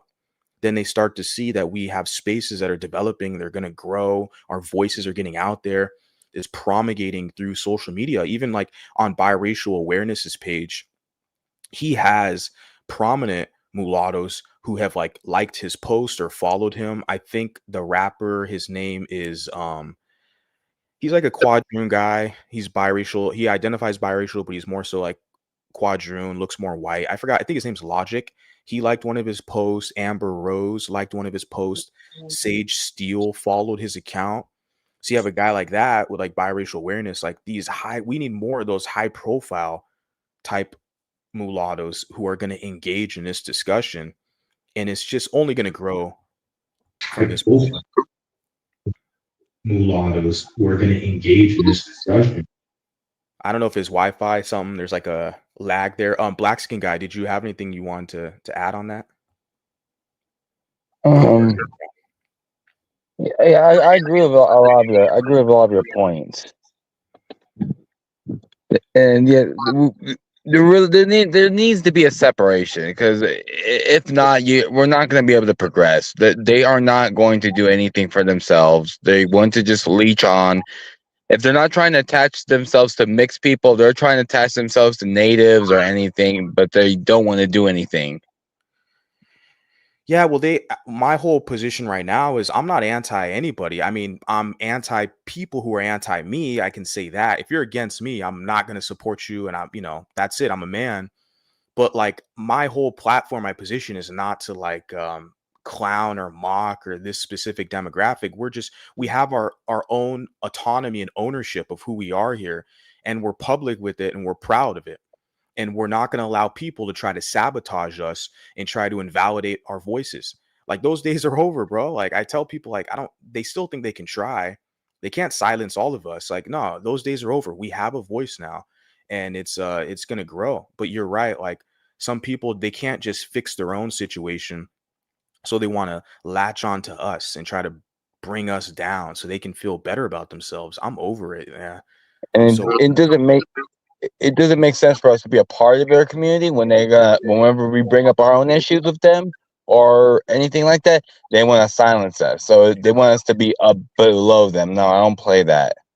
No, I'm with you. You know me. I'm with you 100%. I am in 100% agreement with you. That's the issue. That's why people think I'm like, more, I guess, radical in a sense, because yeah, like the allegiance or having that kind of partnership, it's at this position, it doesn't make sense because yeah, they don't want you to be the representative of their group. They don't want they don't want Drake to be a representative of black skin or dark skin black male masculinity. They don't want you representing them. They want you to just help them and be underneath them as a subordinate. It makes no friggin' sense. But yeah, and then they just want the yeah. You already know what's up. Black skin guy. You know what's up. You've been studying this stuff and it's very apparent now. Like it's just interesting. I've noticed this before I even turned like 18. Like everything we're talking about, most of it I understood before the age of 18 because it's so blatant when they do it. Yeah, it's not hidden.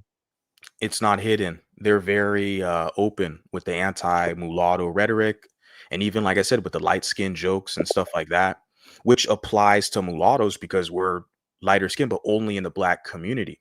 But there is a heritage and cultural component that's different. Like I say, from like a mulatto person, like in the case of Flowers, I know she has a white mom. I have a white mom.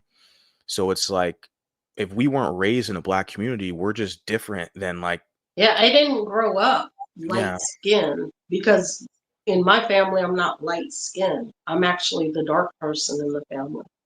yeah, good point. Yeah. So I didn't grow up being light skinned.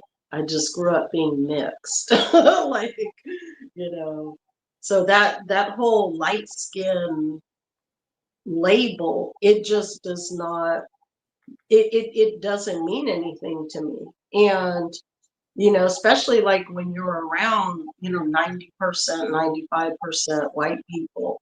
And the other thing is being around so many people from other countries, because I'm Muslim. So I have a proximity to people from East Asia and West Asia and North Africa. I'm not light skinned around them either. I'm the same complexion as them. So being light skinned, I would actually have to be predominantly around dark complected people. And that's just Well, not the majority of my social interactions. I I agree with what this guy's saying. Like he said he doesn't really favor the term light skinned blacks. He's saying light skinned blacks would just have to create a new term. It's sickening at this rate to even coin. Yeah, I mean, yeah, and that's what I think black skin guy. You saw the video I have. It's over on my Patreon. That because someone created a flag on Reddit that was bizarre, but nevertheless, what I said is yeah, like, yeah, like with light skinned black people, I think a lot of them is if you are mulatto, yeah, but if you're not mulatto, like, but maybe one of your parents is mulatto or something, whatever, like just create something that's unique to you and don't crowbar your way like into the mulatto category and then just don't cry colorism like later on because with us over here it's not about skin color really, it's more the culture and heritage and the shared experiences. That's ultimately how a community, it's not a community based on our skin complexion, it's about the heritage. And that's the thing with the whole blue vein society, they use that their blue veins as a marker, but it's ultimately it was about the community, about the heritage component. Mulatto Vanguard. I just wanted to ask a question. You Sure. lived around white people most of your life when you were growing up, correct? It wasn't mostly white. I mean, I'm from Anaheim, California. So I did have Well, like white non-black people. non-black people. There you go. Yeah. Um, as somebody who also grew up around non-black people, I never really heard them bring up skin tone as much compared to going around when you actually go around black people. They're always bringing it up. That's the thing. That's why I'm saying this whole light skin thing, it's only some black American shit. Because whenever there was racism or prejudice, it was never about my skin color. It was about like a class thing or a phenotype or like the racial thing. Oh, you're a part of that group. That group used to be slaves. Like that was the angle they were going with. It wasn't about like the skin color. So you're right. Like most of the negativity I saw was never brought up about skin color. Yeah, because my own adopted mom, she always would bring up my skin tone. But when I went out into the real world, not one person brought up my skin tone at all. And I lived in a city where it was majority white. Yeah, you're from California too, right? Yeah. I know Flowers used to live in California as well in that area. So it's different. I remember Flowers, I agree with you where I was saying where like when we grew up, I'm a 90s baby, so I grew up in the 90s and even like early 2000s whatever, like identifying as mixed was never like frowned upon or seen as like odd. There's a lot of mixed people of different racial configurations like Blasian or Hoppas in the West Coast.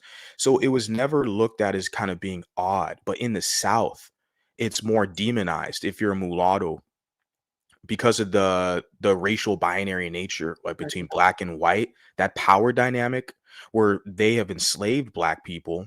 We're talking Anglos to where they've kind of conditioned them and conquered them and conditioned them to be subordinates and to be like court gestures, kind of seeking white, resources or adjacency. So when they see us, they look at us as like an anomaly, like a problem, a threat to the system, to the established order. That's why there's more racial hatred and animosity towards mulattoes in the South versus where me and Flowers are from, in the West Coast. It's very interesting, you know, you analyze this. Yeah, it's probably because both the West Coast environment and the East Coast environment is more diverse and doesn't have that dynamic like the South. Yeah, the East Coast is another one. I'm not from the East Coast, but I from what I've heard from other like mulattoes is that they've never had an issue identifying as like multiracial or mulatto or whatever. Yeah, I think the both of the coasts, West and East Coast, is more, I guess, progressive in that manner as far as racially and how you identify in the culture. But it's more of a, I think, an issue in the South for sure. But they're gonna have to get over it because like shit, our numbers are growing. Like we're more and more of us are coming up every generation, and so it's like it's our job to push this on society that you know, we're not trying to mix everybody up and all this. That's not our goal. We're going to preserve our own spaces, have our own communities, and we're going to exist in this society with pride and dignity like everybody else. That's the message I'm trying to put. I'm not trying to overreach or infringe upon any other group. We're going to preserve what we have. Yeah. I don't know if your connection, Elroy Swartz, your connection's there, but um I can I can hear you if you want to talk. Can you hear me? Yeah, it's muffled a bit.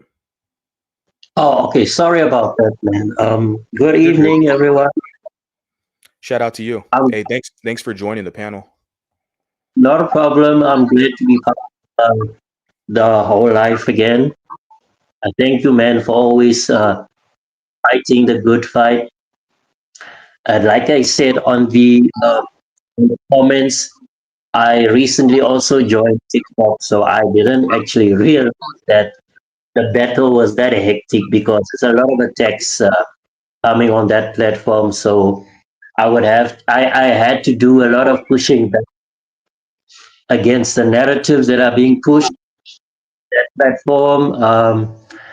Have made a lot of enemies. I've also made some allies. So that isn't really all bad. But I think, and what I realized is that we are, in some ways, we're fighting, but in other ways, it's also very different because it's the same in the sense that it's basically mostly black people, bunches, trying to police our identity and always uh, like they are so obsessed with mixed race people.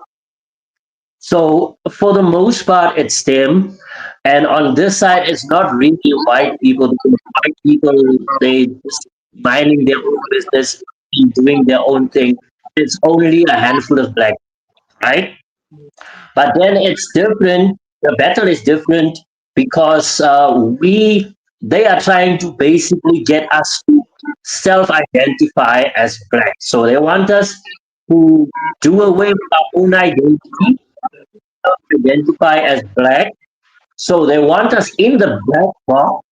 But for you guys on that, for some reason, for some historical reason, are already inside of the black box.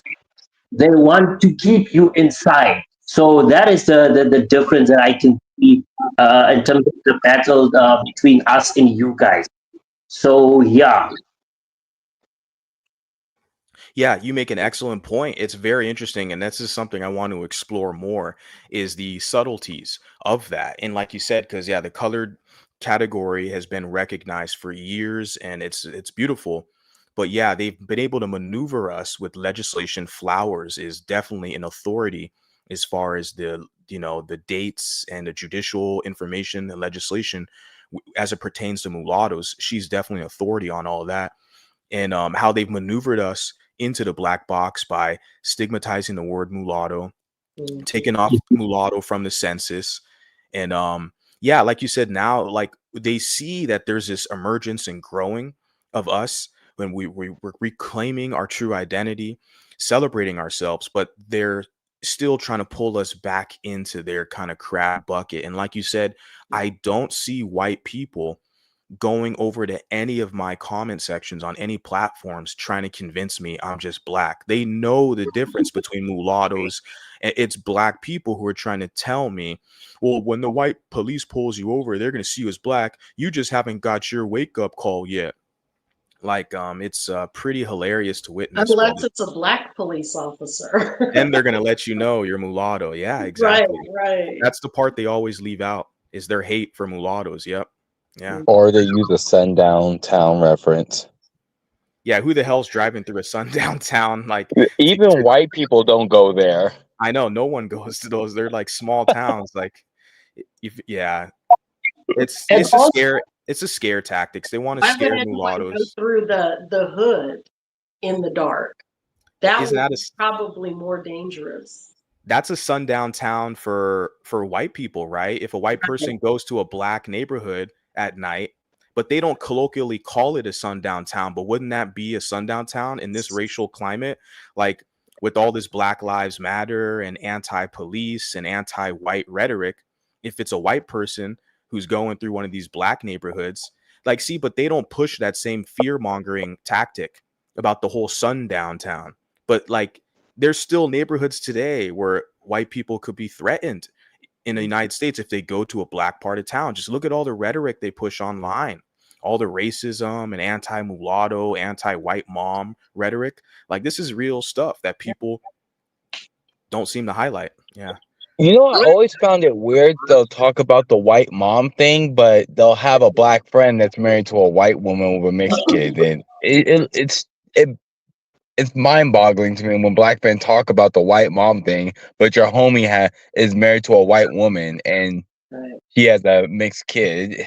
It makes no sense. Or when they are talking about white people and mixed people and they are married to a white person or a mixed person. Or when they're married Yeah. to a white person and then all of their children are mixed. And then they're talking about like light skin and how mixed people act. And it's like, are you not the parents of mixed people? So it's kind of weird. I think they think like this. My kid's excluded from everything I say, even though it doesn't make sense.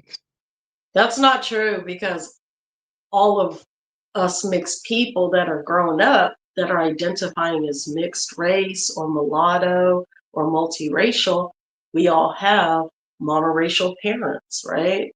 No. When blacks are talking about when mixed people, they're excluding their own mixed kids out the equation, but they're still gonna talk about other people's mixed kids. It Yeah, doesn't make sense and at then all. when people grow up and they're our age, then they're going to have to self-identify as mixed, because the world is not going to just, perceive us as being monoracial. You see what I'm saying? Like people like swirlers or people that are in interracial relationships, rather than being bothered at the things that we're talking about, they should probably listen and tune in, because we are the same identity as their mixed race descendants. So it's like in like 20, 30 years, they're going to grow up and they're going to be identifying like how we identify. They're going to have the same issues, very similar. Like, like things are different. Like I could say as a woman, like for example, like I don't comb my hair. I don't wear makeup. I just don't. And so for me, it's odd when, I'm teaching my daughters, you don't have to, be unnatural. You could just be natural. If your hair grows up or out or down, that's just how you are. And, and then like to be around people that are, like they're making everything like super processed, or like just I don't know how to explain it. Like just always like focusing on like makeup and hair and this whole bling bling culture or whatever.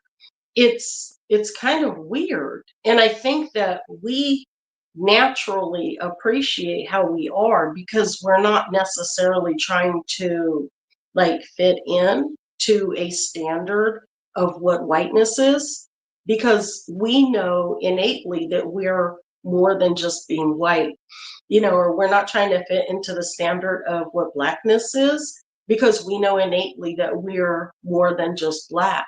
And so we do have our own standard of self expectation. And so it's kind of weird, like, to be around people that they keep trying to like convince us, oh, you're black too, you're black too. White people have like not ever said that to me.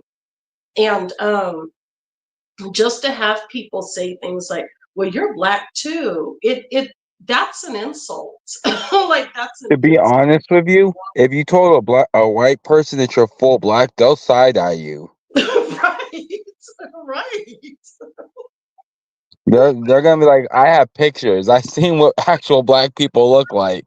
right. It's so weird. It's like people don't understand in the black community, especially because I've been in all the different communities. They don't understand how offensive the things that they say really are. And other people tend to know when to like pump the brakes on the insults. And it's just so like interacting in the black community is so derogatory. It's like you just don't know when the next insult is that they're going to hurl at you. And you almost have to like, like that term gray rock, like when there's so much gaslighting and you just have to just kind of like tune it all out and be ready for whatever the possibilities are. And they don't realize that. And when they say things like, oh, mixed people or light skinned people are so weak or, like passive, it's not that. We're just like gray rocking them all of our lives because they're constantly gaslighting us. So it's like, you just kind of like, like you're turned off, because of all the gaslighting that you experienced growing up. And they don't realize it. It like they can be so disrespectful, like before, like when I would be around a bunch of black people just interacting, and I would like, like say I bump into like the table or something, they'd be like, oh, yeah, you're gonna get a bruise. You know how you light skinned people are. I don't want to be around them because of that. I That's don't like, crazy. Yeah, that's insane. That's like straight racism and colorism, but yeah, it goes unchecked, right? They but they make don't those. ask like, are you okay? Hey, Yeah, be careful. They don't have any type of empathy. They right, are right. just like criticize, like, well, you know how you light skinned people are. That's like, I avoid going to like, if I go to the grocery store, I swear to God, I am aware this is a live stream. I don't care who knows it. When I'm out in public and I go like do my errands and I'm in the grocery store, for example, I avoid going to their cash registers because I just don't want the drama. It's It, crazy. yeah. I get you though. I get you. Yeah. I mean, I would say like I went to a store like a week. I'll let you speak in a second. Emancipation, you're next. Just wanted to add some final thoughts. I was in a store last week Okay. and the cash register, and then it was a black lady. But maybe yeah, because she was like I don't know, in her 20s or whatever. So she was all right. I mean, attractive enough to where I went to her line and wanted to get my stuff, checked out. But she kind of gave me an attitude, like she really was dismissive. She didn't like talk that much or look me in the eye. So I was like, whatever, just that nasty attitude. I get it. She didn't like her job, but I guess in an instance, if you're like an attractive woman, then you're at the register. I'll go to your line or something. But I get what you're saying, that like some of them, like you just don't want to go to their line. You rather deal with somebody who's more pleasant. I agree with that. Emancipation, do you want to speak, please? You can go. You have the floor if you'd Oh like to speak. yes. I just would like to say hello to everyone on the panel. Can you hear me? Yeah, yeah, you're good. Go ahead. Can anyone hear me? Yeah, I can hear you. Hello? Yeah, you're live. Oh, We got okay, people. good. Yeah, I just go ahead. wanted to say, okay, great. I just wanted to say hello to everyone on the panel. Hello. Oh, okay, great. I just wanted to say hello to everyone on the panel and hi. And I've listened to some of you guys over the years. Well, possibly at Mulatto Vanguard a little bit longer. I've came across Flowers because platforms that were trying to defend biracials and other people who are MGM and light skin black or whatever. Do you remember light skin love Flowers? I don't know. I don't remember light skin love. I'm not sure. Doesn't Oh, ring a bell. you don't remember her? Doesn't ring a bell. It was a No. lady. Well, I know you had a non and okay. Well, I've seen her, I think, on other platforms or whatever. And I would say that I agree with some of her stances when it came to like going to a checkout lane, because I'm seeing that there's like passive aggressiveness a lot of times if you go out and you can pick up an energy almost as if like you kind of feel like you're gonna get bad service. Yeah. Sometimes it And works. I mean, I try to kind of avoid, and I never thought like that. yeah. Oh, I you don't were know if going to say something? yeah, no, sorry. I didn't mean to cut you off. I was just gonna say for me, it just depends. If it's like I don't just like go to another line if I see a black person at the register. Um, I just go to any register. I don't even care like what their skin color, what their race. I don't care. I'm just trying to get in there, buy my stuff, and get out. But like I'm saying, like there were two registers last week when I went to the store. In one of them, I think the lady was Hispanic or whatever, but the Mhm. one register, the lady was black. She was probably in like her mid 20s or whatever, and she looked decent enough. So I was like, oh, okay, let me talk to this chick. Let me get my stuff checked out before I leave. But then she kind of like wasn't interested, and she came off as kind of like arrogant, I'll say. So I was like, oh, whatever, you know. But that's my experience. Like, but I get it what you guys are saying. There's some people you kind of feel their vibe, their energy, and you just go to the other register. Yeah. Yeah. Yeah, it's just certain microaggressions that I've noticed. And it's not a feeling because I know at my age range, I'm not used to even thinking about this. Like, this never would have been a discussion that I thought that would have been having online because we all kind of just saw ourselves as black. Hmm. And I'm pretty much would be considered a black person. Mm. So I never tried to like, let's just say mixify myself Are you to say that mixed? I'm a mixed person because I just don't know what that's like. But I do see, no, I'm a light skinned black person. Okay. Now I know that there's levels to that. I know people try to say certain people are light skinned black, but I'm actually like the textbook, like a Chris Brown color. Okay. Yeah. Yeah. And phenotypically, I don't have, yeah. So, but what I was going to say about that whole discussion, I noticed that people like to try to make browner people who are browner Light than skin. myself light skinned. I They're don't right. relate to Right. that. They Yeah. don't. Yeah. They don't. Well, yeah. They'll have caramel skinned people. You know, someone like a light skinned Keisha, and I'm like, no, she's not having my experience.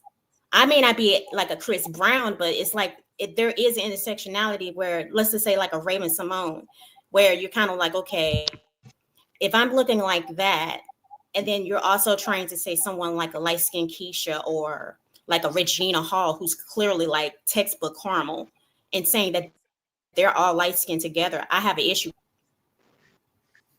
Yeah. I But mean, online, people are trying to say that they're light skinned black people, and I'm just like, they're not. yeah. And I think it's because then they I'm the face. bad guy when I say that.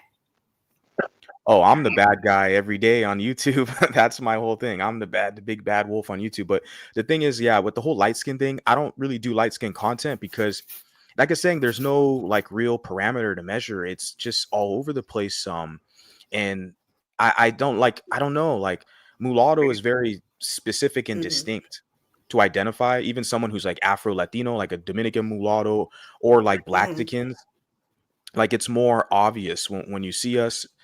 But the light skinned black thing, Mhm. there's no real like measure to it. And that's why my whole position has never been based off like a skin color conversation. Now there's some congruency. Like that's why I like light skin history. Shout out to him. I like his Mhm. channel because he covers a lot of good material. He makes a lot of good points as far as this like open discrimination against light skinned men. Now it's from a male perspective because you have a lot of channels where they do talk about the discrimination against the women. You have like the exotical channels and stuff like that. So I get it. Like the women have their spaces and their conversations are out there. Yeah. But I don't see a lot of men Yeah, like pushing back. but see, Yeah. a lot of times they like to. They lie to them. They like. Yeah, I just noticed that on a lot exotical side, they kind of like to push people who are not really light skinned into saying that they're mixed or they're light skinned black or something. And I'm kind of like, these people, you're saying they're me and I don't relate to that. They're entitled to feeling that way, but I'm kind of like, I almost feel like I have to have a platform for light skinned people. Then you have the MGM situation where they'll still say they're light skinned black, right? But then, well, I'm mixed too. And I'm kind of like, so what about that? Like, or well, I'm mulatto. Okay, so then they can come into all of these little lanes, but light skinned black people can't have their own thing. Well, I And encourage light skinned. that's where I'm at Well, now. I wasn't like that before.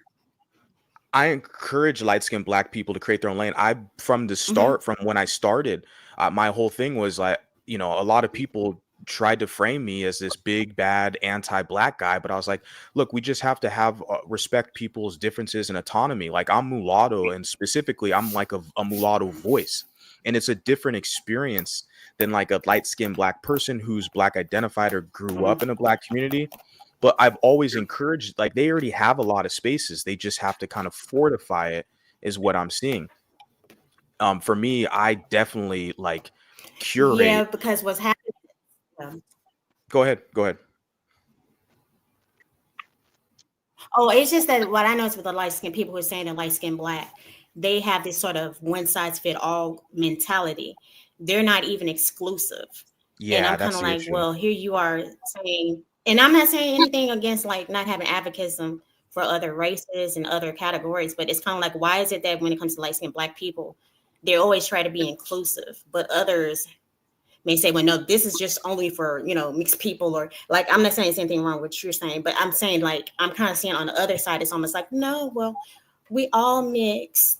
And Right. well, Cardi B, she's a light skinned black woman too. And Tina Knowles, she's a light skinned black woman too. And I'm kind of like, Well, that there's differences and that's okay. It's almost like you want them to be your face of what light skin is. You don't want to have us have our own thing. Not you. I'm just You saying guys are how I think I'm seeing it, even with the men. black skin guy, you want to respond? Go ahead. Yeah, I was gonna say you guys really need to define it because it's getting to a point where Trey Songz is considered light skinned. I'm like, that's Oh wait, God, what? I can't. Oh God, yes, Oh, yes, I'm like, yes. Or what? How is genuine. They'll that say light skin? genuine. It's like Yeah, no, they're gonna be calling Akon. They're exactly. gonna be calling Akon light skin pretty soon. Mark my words. Michael Jordan's light skin now, guys. Okay, guys.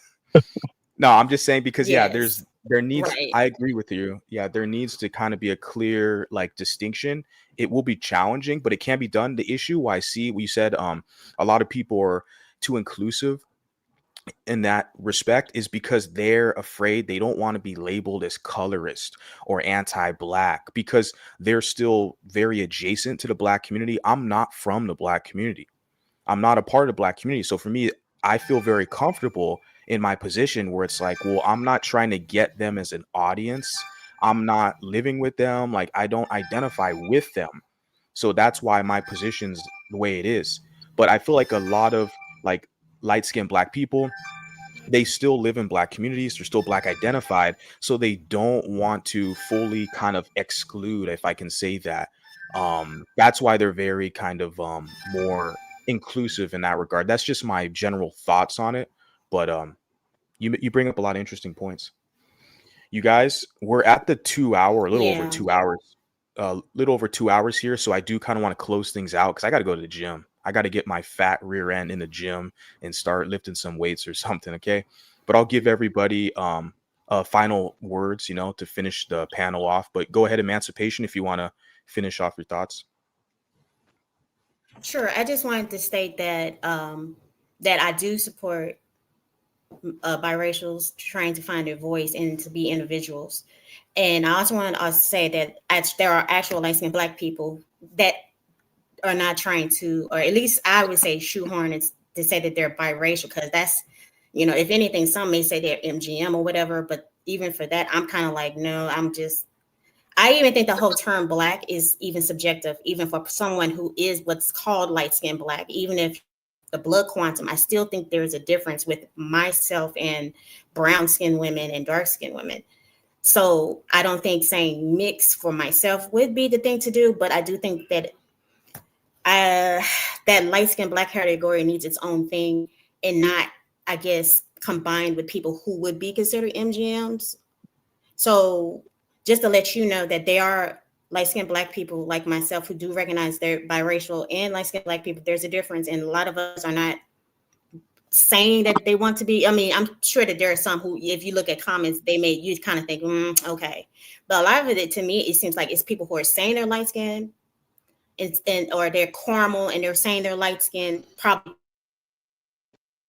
posing to say that they're mixed or biracial. So I just wanted to be out there that as a light-skinned Black woman, considered light-skinned Black, I don't want to at least try to emulate a biracial. That's all. Yeah, no, I appreciate you providing some form of clarity with that. And yeah, you guys have voices out here. I've always basically from the jump was like, yeah, I love the fact that they have these conversations, they have these spaces, because the whole colorism conversation from what I heard, you had light-skinned Black people who were having these discussions on, you mentioned a couple of content creators. The first people that I heard as far as like the mixed stuff on YouTube was like Exoticals United. Then you had a guy, Caesar Cannon, I believe he's light-skinned Black. And I heard of that Golden Sphere stuff. Mm-hmm. But even before the YouTube, I heard of he tries to say he's mixed. Yeah. But before YouTube, it was actually on Instagram that I searched, and it was a lady I was following. She shared a page of mixed race, like curly hair or something. It was a space for mixed women and their curly hair. That's the first time I ever found like a mixed space. Before then, like I wasn't even thinking about it. I just stumbled upon it. I was like, oh shit, you got mixed people now that are creating their own spaces. So I am a little late to the game, but I love seeing that people are advocating for themselves. And I encourage, I want to see more colored content creators. If you guys recommend any, share their channels with me, share their social media. I want to follow them and learn more about colored people, Dominican, Blaxican, all that good stuff. Thank you for hopping on, Emancipation. Yeah, because I appreciate it. And I just wanted to say also that, I noticed that there's clashing online with maybe Black people talking about biracial experiences, but I also see that biracial also try to come for light-skinned Black people telling us we need to check our privilege. And I'm like, wait a minute, how are you coming for me? I may support your cause, but here you are trying to check me. And so sometimes with the women, it's almost like I don't even know how I stand even with them, because I'm biracial, I'm light-skinned Black too. Some of them create content where you can't tell me who I am and stuff. It's like, okay, well, I mean, but how are you coming to talk about me? Then I had to deal with brown and dark-skinned people talking about. It's almost like I'm just being ganged up on, It feels like that. Trust me. As a mulatto man, it feels like that. Look at what Drake, the 20v1. You'll have everybody, and then that will unite people. People who don't even like each other, they'll like team up just to spite you. But that's kind of when you're winning, when you're the shit. That to me, that kind of strokes my ego. It's like, oh, okay, you guys don't even like each other. You got your own little battles, but you team up and congregate just to try to slander or hate on me. That's how you're effective. But shout out to you for using your voice. That's interesting. Right. That's just how my male perspective, that's just how I look at it. That level of competition, Yeah, but I appreciate you hopping on here. I really do, and hopefully you can join the panel again some other time when I host a stream. Okay. Cool. Thank you. Yeah. Yeah, thanks for being over here. Appreciate you. Elroy Sports, would you like Thank to you. add some final words? Yeah, I just want to add some. Can you hear me? Yeah, you're good. Your audio is good. Okay, yes. For us, it's not really just about light skinned people because the colored people are essentially mixed race people.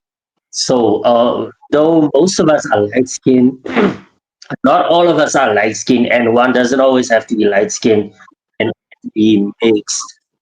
But the thing that bothers me really is this pride of what is happening on our side from the black people, some black people, not all of them, but a very small minority actually, of trying to convince us that we are the same.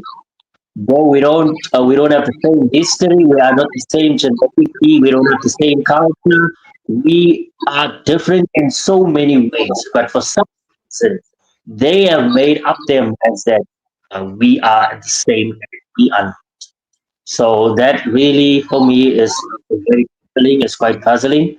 But what I want to say also to you is that there's actually some very good content on colored people on YouTube. That there's this Black American guy actually, who a couple of weeks ago he started coming to South Africa and going into like exclusively colored neighborhoods and interacting with people and getting very good material actually.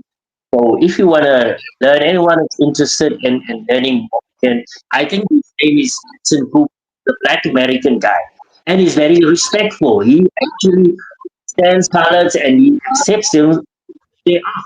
So he goes into colored neighborhoods and introduces them. And actually, you know what?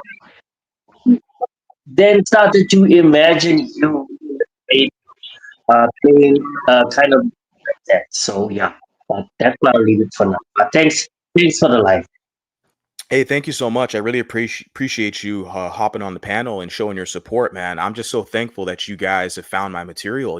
My dream was always to connect with these multiracial people around the globe, not just the mulattoes in America. I'm blessed to have a community, connect with people, but like also internationally now. Like I was telling the man in the UK, like I connected with mulattoes in England, but like now I'm connecting with the South African coloreds, and I'd like to eventually go to South Africa and connect more and interact with people there. That's my dream. And so I really appreciate you being over here and showing support. It means a lot. You're welcome, man. Thanks. Thank you. I'll talk to you next time. All right.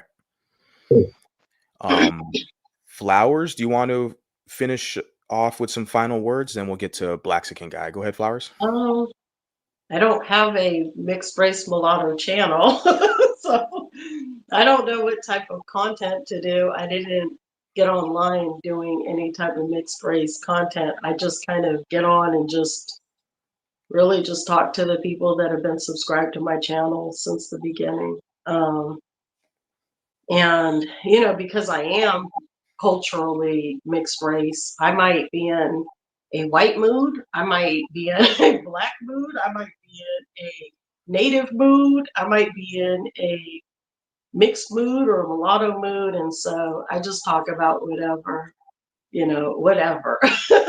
So I don't know that I don't know that there's even a majority racial population that subscribes to me. I think like everyone on my channel is just,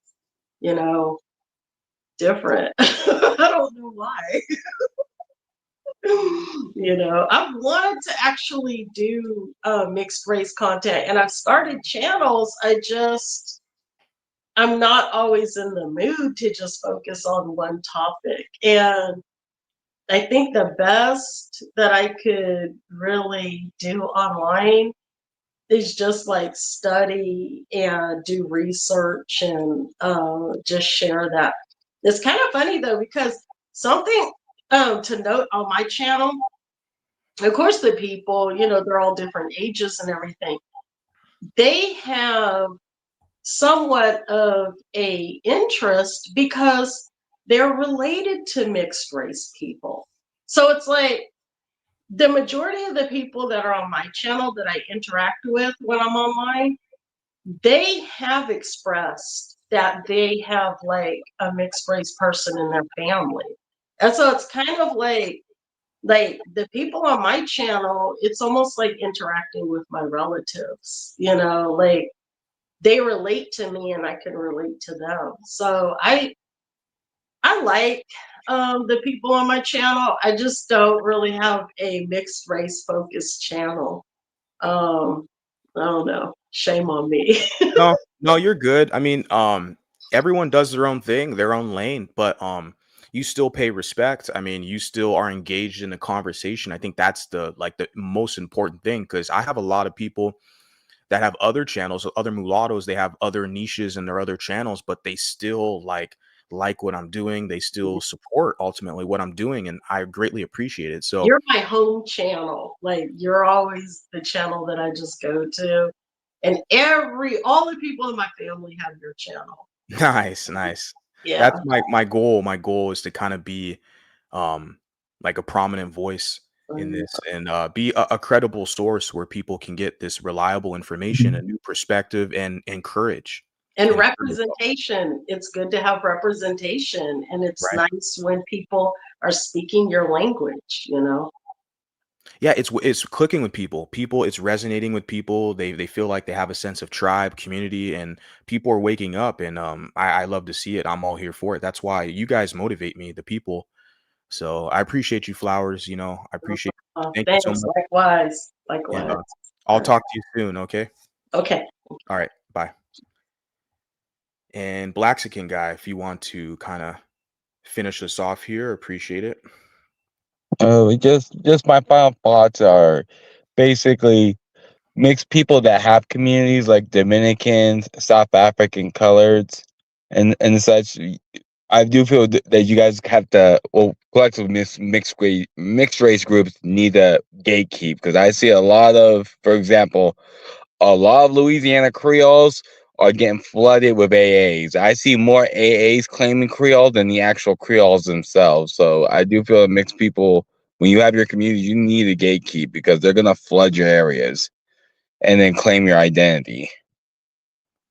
Exactly. Exactly. No, 100%. That's why I think the light skin black thing is a sensitive topic, because where someone who's black, like, you know, take your pick, like a Charles Barkley or whoever, man, like they'll say, well, that's a light skinned person. I'm like, yeah, I guess, but they're not mulatto. So don't try to claim them as mulatto, because the actual mulattoes will push back against that. And that's my whole thing. But yeah, like you see that with Creoles, where like you said, it's funny because I do see that where there's black people who are trying to claim Creole more than, like, I see a lot of Creole people, right? I love to see Creole voices. I am subscribed to a few Creole channels, and I love to see. Oh, go ahead. No, I was just gonna saying I love to see them talk about Creole identity, and yeah, and to preserve that, like the traditions, and embrace that. But I do see a lot of Black Americans crowbar their way into the Creole discussion. They're trying to like claim that, and it's the same thing with like the Indian thing, right? Like they'll try to claim that they're really Indian. So they do that in a lot of ways. So it's interesting. Yeah, with me, like I said, if you gatekeep and curate, like you're gonna be labeled anti-black, you're gonna be labeled as colorist. I'm like, look, sorry to hurt your guys' feelings, but this is probably not the spot for you. Like, there's so many channels they can go to, but I don't see anybody calling out racist blacks. That's the thing I've noticed. Like, they get a pass to be anti light skin or anti mulatto. Yeah, But like, one I read this comment about like 10 years ago, but it was about Cape Verdeans, the ones that are identifying as mixed. And then in the YouTube video, he called them dirty, poor half breeds. I'm like, and nobody gave that comment pushback. So they call you mixed people and mulattoes all these names, but when you make a comment towards them, they cry. yeah, they cry, they try to sabotage you and get people against you, and then ultimately what they'll do is cry to their white massa to try to Yeah. get you you up out of here. You know, that's ultimately what they're going to do. If they don't resort to savagery or sabotage, they will always defunct back to their white massa to help them out. But yeah, man, it's interesting discussion, interesting journey. But I'm all here for it. I'm here for you guys, and that's just my goal, is to make sure you guys have a voice and a tribe and a place to belong. Thank you for hopping on the panel, man. I appreciate it, and I'll chat with you pretty soon. All right, thank you. Cool. Peace out. All right, guys, been another lovely discussion. I appreciate you guys being here with me. If you guys support the content, please hit the like button. That really helps me out. If you guys want to show even further support, you can always Cash App me, hit up the buy me coffee, whatnot, subscribe to my Patreon, and share the stream. Share the stream, send it, share it to somebody you think will get some value out of it. So that's it, guys. I'll see you guys pretty soon, and I'll catch you next time. Peace out.